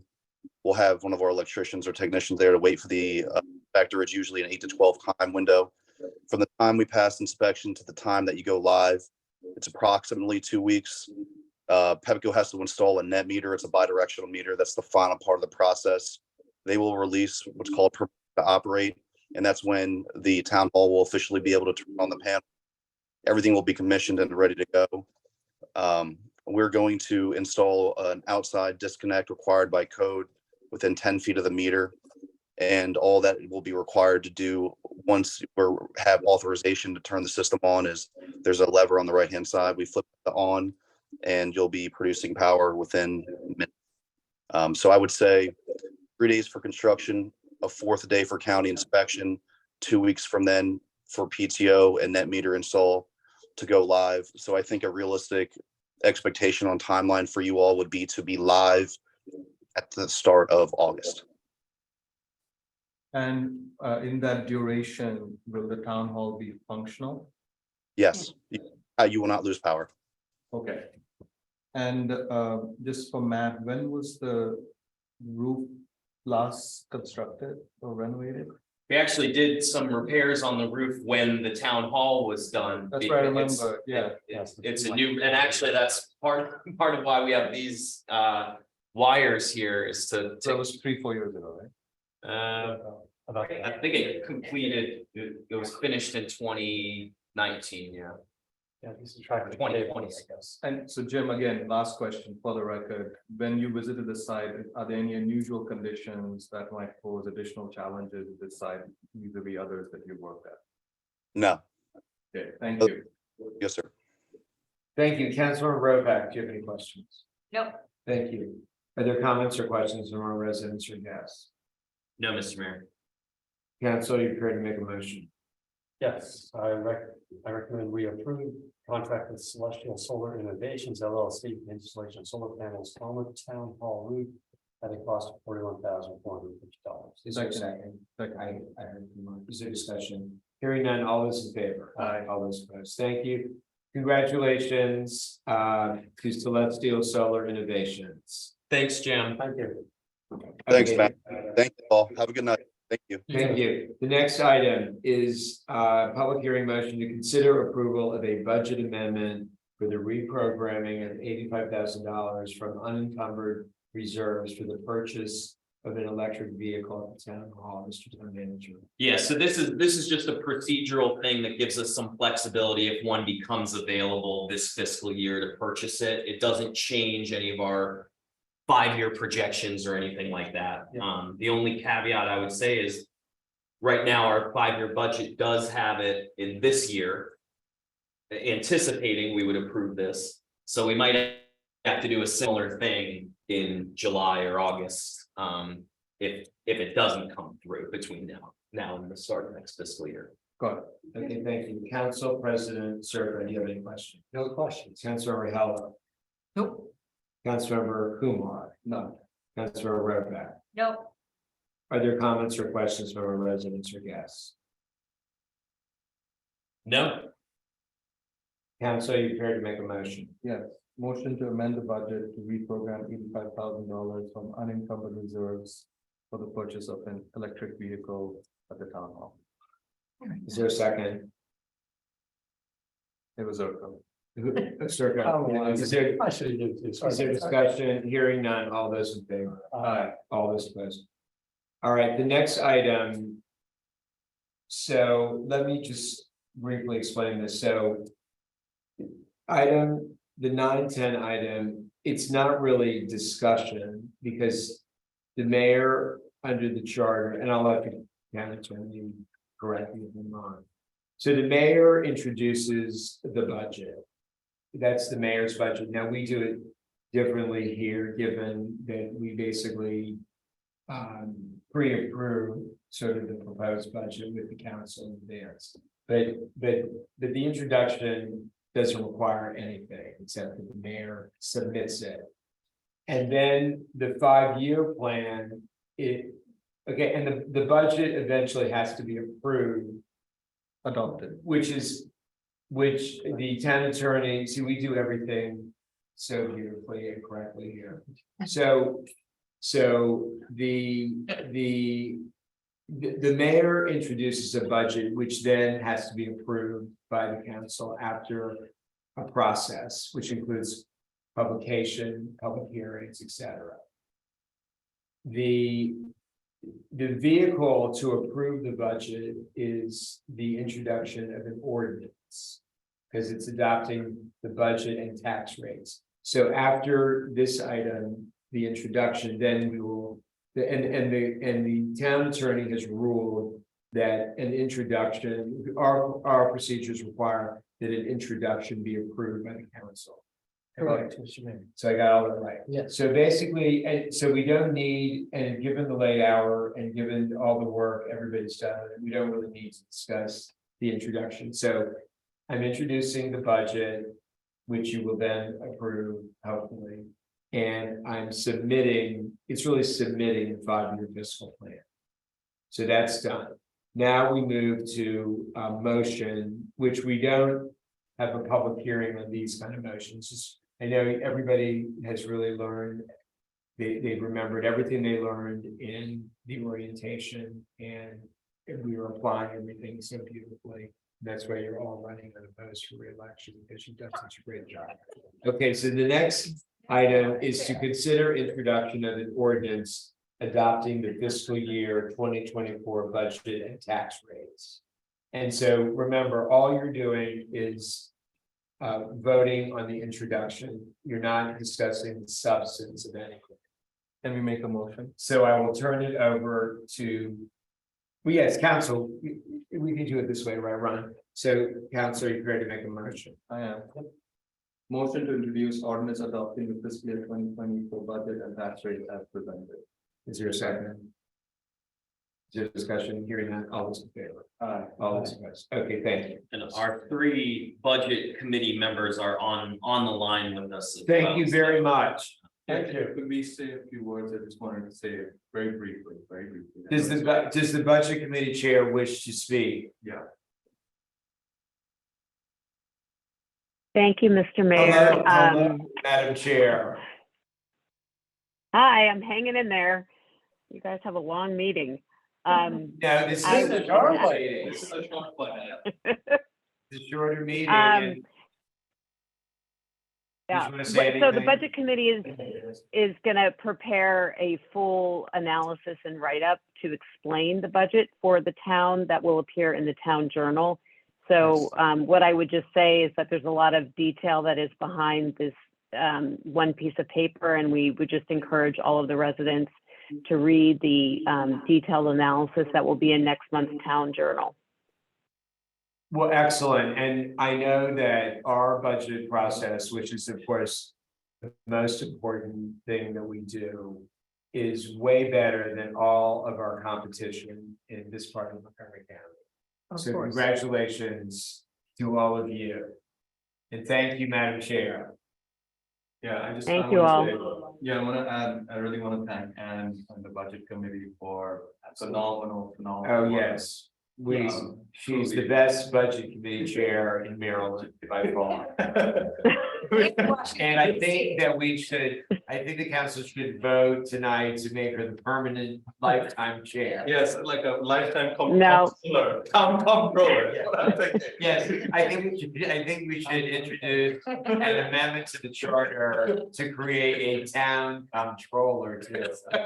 And it will be like But actually, that's different than but anyway, thank you very much, Ann. And I also wanna thank All Matt right. for doing a very good job for this budget season. Thank you. And Mary. to Councilmember Kumar for spending hours and hours on this.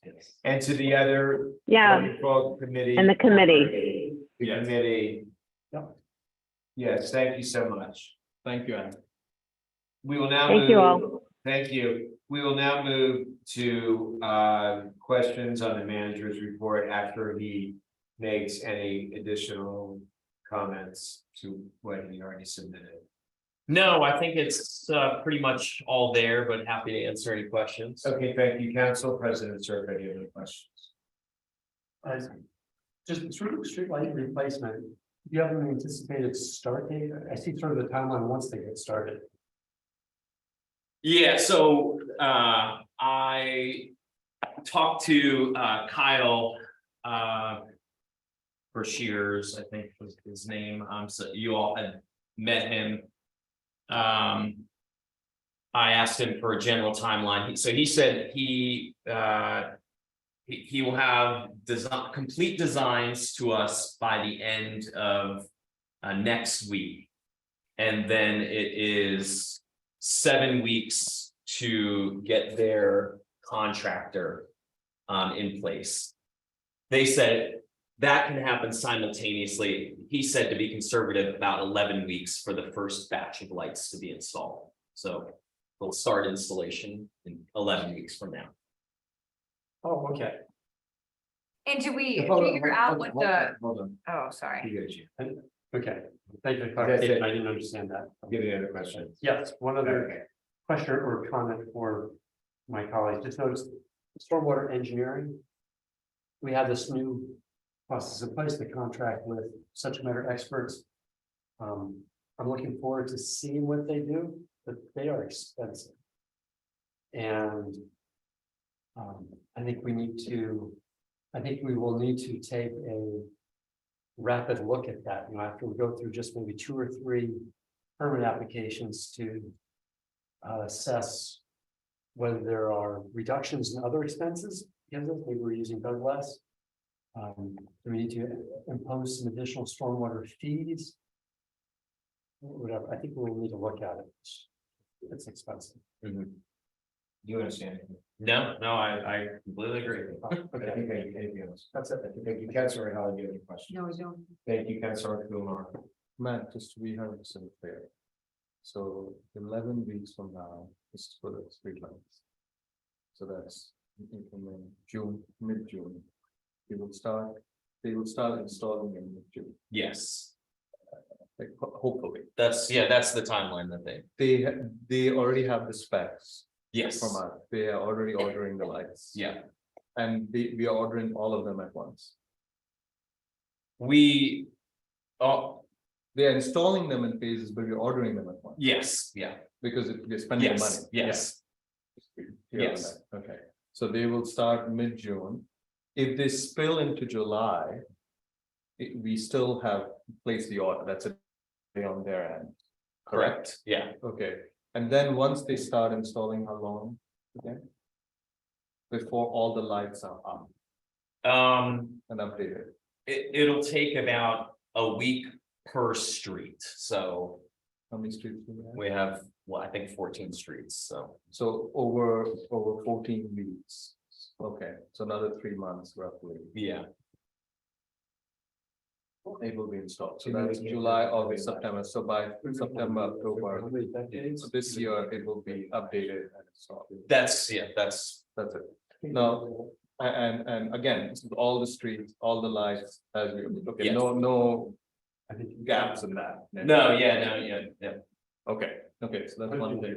The other thing is on the stormwater, just to be clear, we have for next year estimated a certain number, a certain level of usage of this of their expertise, correct? And I think when we had that discussion in the working session, we said, this is your estimate. It's possible we end up using them more, possible we end up using them less. But just to be clear, Steve, we have budgeted for 24, a certain level of usage of this expertise. It's in our budget that we just introduced. Yes. And so we will have to, so we have the money for a certain Yes. level of usage. Yes. I recommend we look at that usage Mhm. and then decide what that looks like, because I wouldn't shortchange on the expertise. I think those are good things to put on the record when we have the budget. Yes, hearing. yes. It's probably more of a work session discussion. than- Yeah. No, but it's, no. Well, yes, but I think it would be very important for you to bring that up at the hearing on the budget. Yeah, well, because also, I mean, I agree with you. I know where you're gonna go.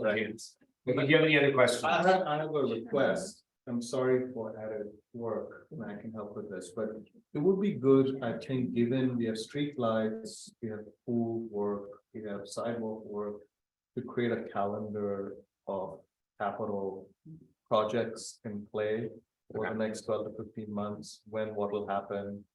Just so that we as council are aware of it. And Okay. we are talking to residents, we can communicate. Because it'll feel at times there's a lot of work going on in the next 12 to 15 months. Okay, good. Yeah, thank Anything you. else?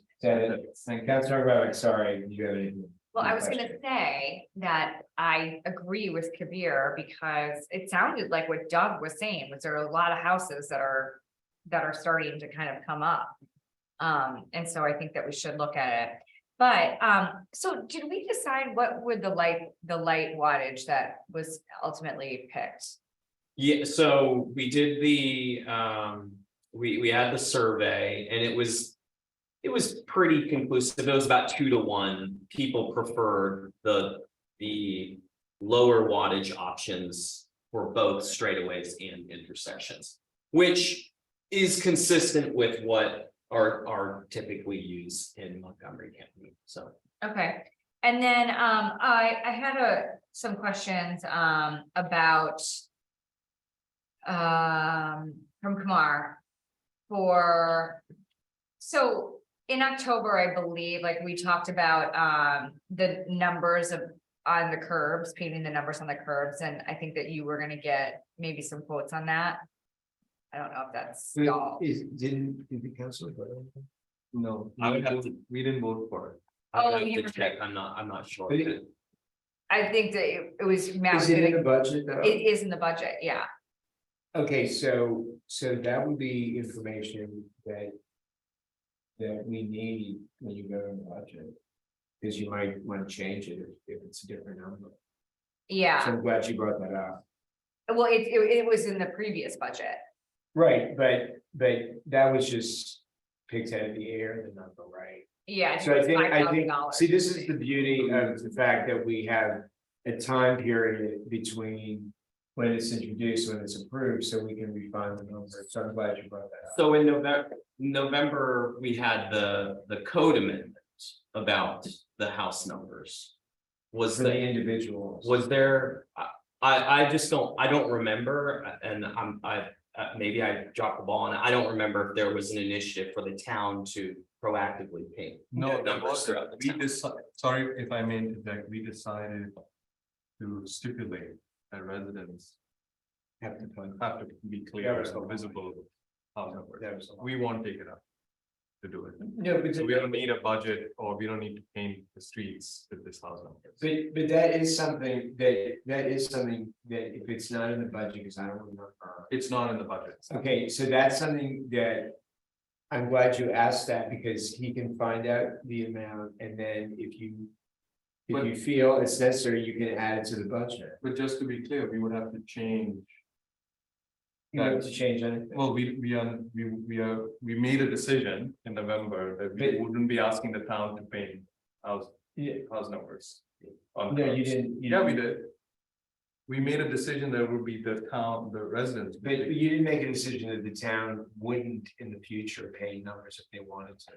That's true. Because but you then- can add but there's- So it's more than a budget discussion is all I'm saying. Yes. It's a policy discussion beyond the budget, just to be clear. Yeah. I mean, we can bring it No, up. it's not a policy, it's not, it doesn't have to be a law that you decide to No, pay. policy doesn't mean law, but it's a policy discussion. But For sure. I thought it was in the fiscal year 23 budget.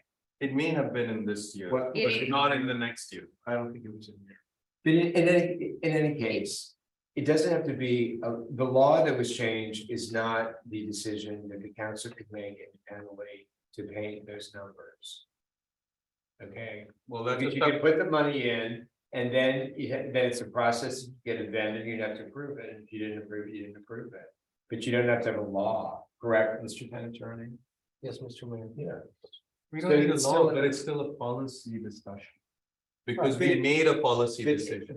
no, you But- made, but I- you made a decision about a code amendment. You did not, Which that- clearly reflected a policy but view. that's your. But But- this, No, but it It wasn't but unanimous. the street, the painting of the street sign, that was in last year's budget, like we had Okay, set but aside I money understand for all it. that, but that's, okay, the Yeah. fact of the matter is that. It is a policy discussion as to whether you want to put it in the budget, but it's not in the draft right now. So Councilor Roback is asking an appropriate question. Can the town manager obtain information as to how much it would cost? So that if she would like, she can make an amendment in May to add funds to the budget to potentially approve that, which would have to be done through a process. You get it? Yeah, got it. You get it? I get it, but I don't get it either. Because, but, I get it, but we just went through a budget process. but. But that's okay, I have a follow-up question. We went through a draft budget process. The budget from before, so. That's irrelevant. Since Shannon asked a question, I have one clarification, if I can circle back, if folks are comfortable with that. I'm On the street only one lights. that gets. No, stopped. she has the point. And I'm talking. When you're done, when she's done.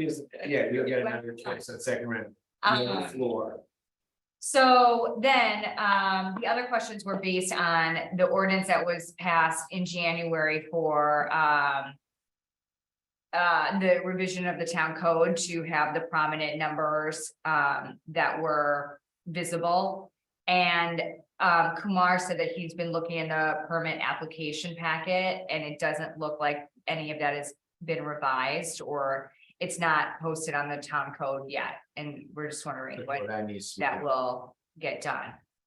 That's on that. Okay, I'll check and see if it's in the town code.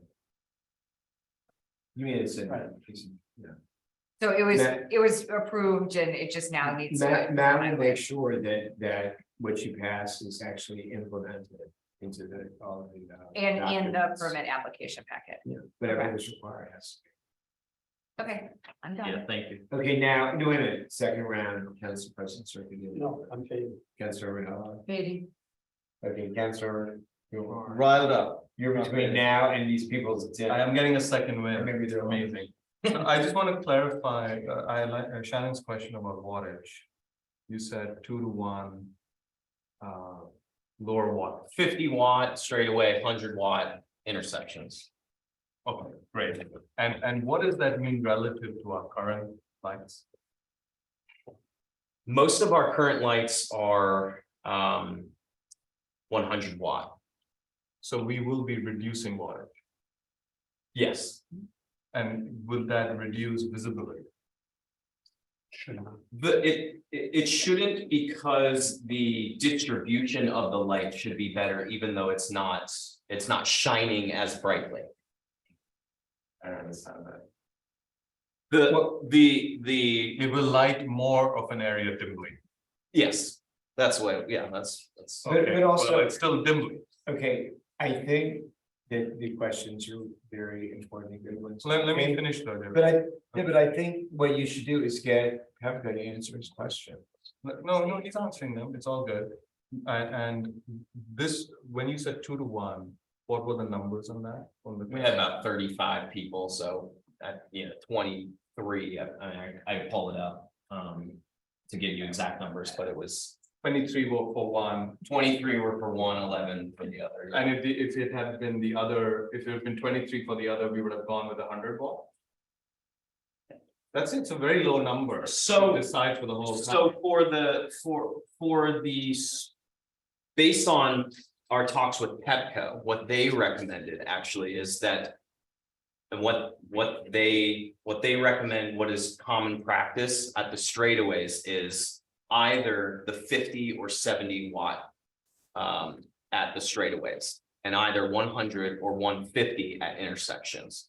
And so we took both of those options, put them up and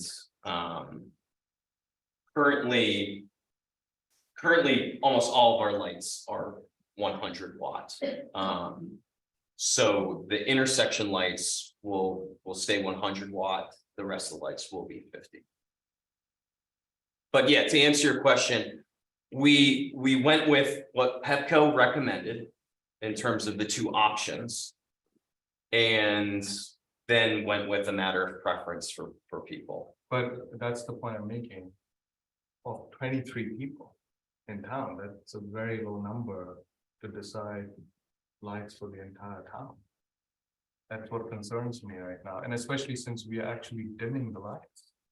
This is the whole point. I don't know if Shannon is listening here, but the whole point of Kumar's interest in the lights was public safety. So, and seems counterintuitive. Well, we are improving public safety by dimming the streets. I think that those are really important questions. I think that we need to have Pepco answer them because. What facts would they give differently? Pepco, I'm just wondering, what do you think will be different in the facts Pepco will share with us? Won't be any different. So you guys wanted this, we ordered it. I don't have, I guess the thing that they could speak to is why 50 and 70 watt is Good enough.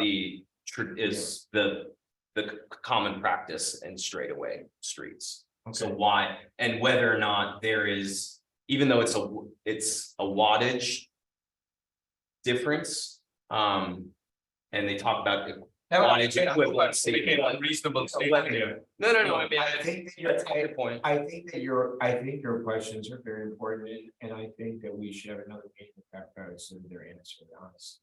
Because we want to make sure. But you've already placed the order. Correct? Yeah, but it could be, I don't know, I maybe it mean, could be changed. I mean, He's working on the design for it now, so they haven't sent in the order. I would love another, and I think the town needs to, well, no, more than the the 23 town people doesn't need who to. had the time to show up that night. The And town is, Big no, notes. you all need to know because you're making the decision. So I Did you think, hear that? Shan? Yeah, I voted for the brighter lights. yeah, You were the 11 that got. that okay, vote so didn't matter. I think that. Maybe it should be a council vote. Maybe it should be. I think that you need to get That's another. a small survey that's we put it. to the council vote. It surveys, you are elected to make a decision. It doesn't have to be based on surveys. So I think that you need to get more information. From Pepco and then decide whether you want to make that decision. I think it should be a council vote. I Okay, think we good. should have another conversation with. Okay, Pepco. good. I think we should And do it's the okay wider- if it delays us a little bit more, because I really don't want to go in the opposite direction of Absolutely. dimming the lights. Yeah, I mean, I think that when you look at the lights on the street, I think that the one on the corner that lights up that intersection is amazing. And, Okay, I'm glad you brought it up and I think Understand that that. we need to have another meeting. We need to have another meeting. And I think the council should Should we you have the just carry authority on to make a tonight? decision. So I will say, I'm just looking it up there is a difference apparently in LED light versus mercury. So this is saying a 60 watt LED lamp is equivalent to a 100 to 150 watt traditional high pressure. I think Jeffrey is intimating that that's the kind of response we'll get from Pepco. Well, let's have. But there's no reason, look, Matt has done a great job on this, but he's not. He has done a great job on it. And so there's no reason, you all have to be comfortable with the decision, because if it. Yeah, I didn't mean to Because second remember, guess. I mean, because that's remember, ultimately, if the lights are installed and everybody complains, guess who they're gonna blame? The You. five of you. The mayor. You're not. It's a paid, I'm a volunteer. It's a I paid, Is that Full- you? I don't. make full-time decisions. politician. Does not exempt you. Yeah. from- My full-time job is something else. It's irrelevant. but That's not- It does not exempt you from blame. The five of you to make the decision. Okay, excellent. Alright, Okay, so is there a motion to adjourn? Motion to- Okay, I want to say that you all did a great job tonight with that hearing, and this is an example of how the We tried. process worked. The process worked. It's right.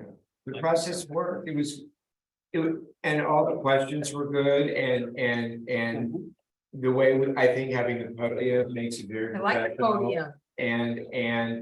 And the objections were raised, and now, and you're gonna have public engagement on it. The county doesn't do it like this. But that's the beauty, that's What the, was different? huh? Okay. So anyway. It was a good conversation. But, the thing with the generator. No? We're not allowed to talk? That's ex parte? Oh, yeah. How's that? That's right. See, look, you got that. I love generators. But wait a minute, my comments were not inappropriate. No, yours were administrative. Okay, good. Hey, that was a different story. Okay, good. Now, also, no. I was gonna say, so, oh, wait a minute. I was gonna I want to tell you, wait a minute, I want to tell the councilors who weren't at the meeting with our police commander, she is incredible. Yeah, Which are great meeting. And there's a new public service officer who is going to come, who is the one that the municipalities work close with, and he's gonna come and do a presentation. Are we And- offline? And, but if there's any time that you want to meet with officer, with the commander. She's really, She was great. she's really great. So did she take the place of Dana Strong? Sure. Yeah, Oh. she is the commander. Dana is retired, and the new guy is great. Okay. Okay. I didn't. know she was retiring. Oh, okay. We're gonna all go to the party. He win, and he was well behaved.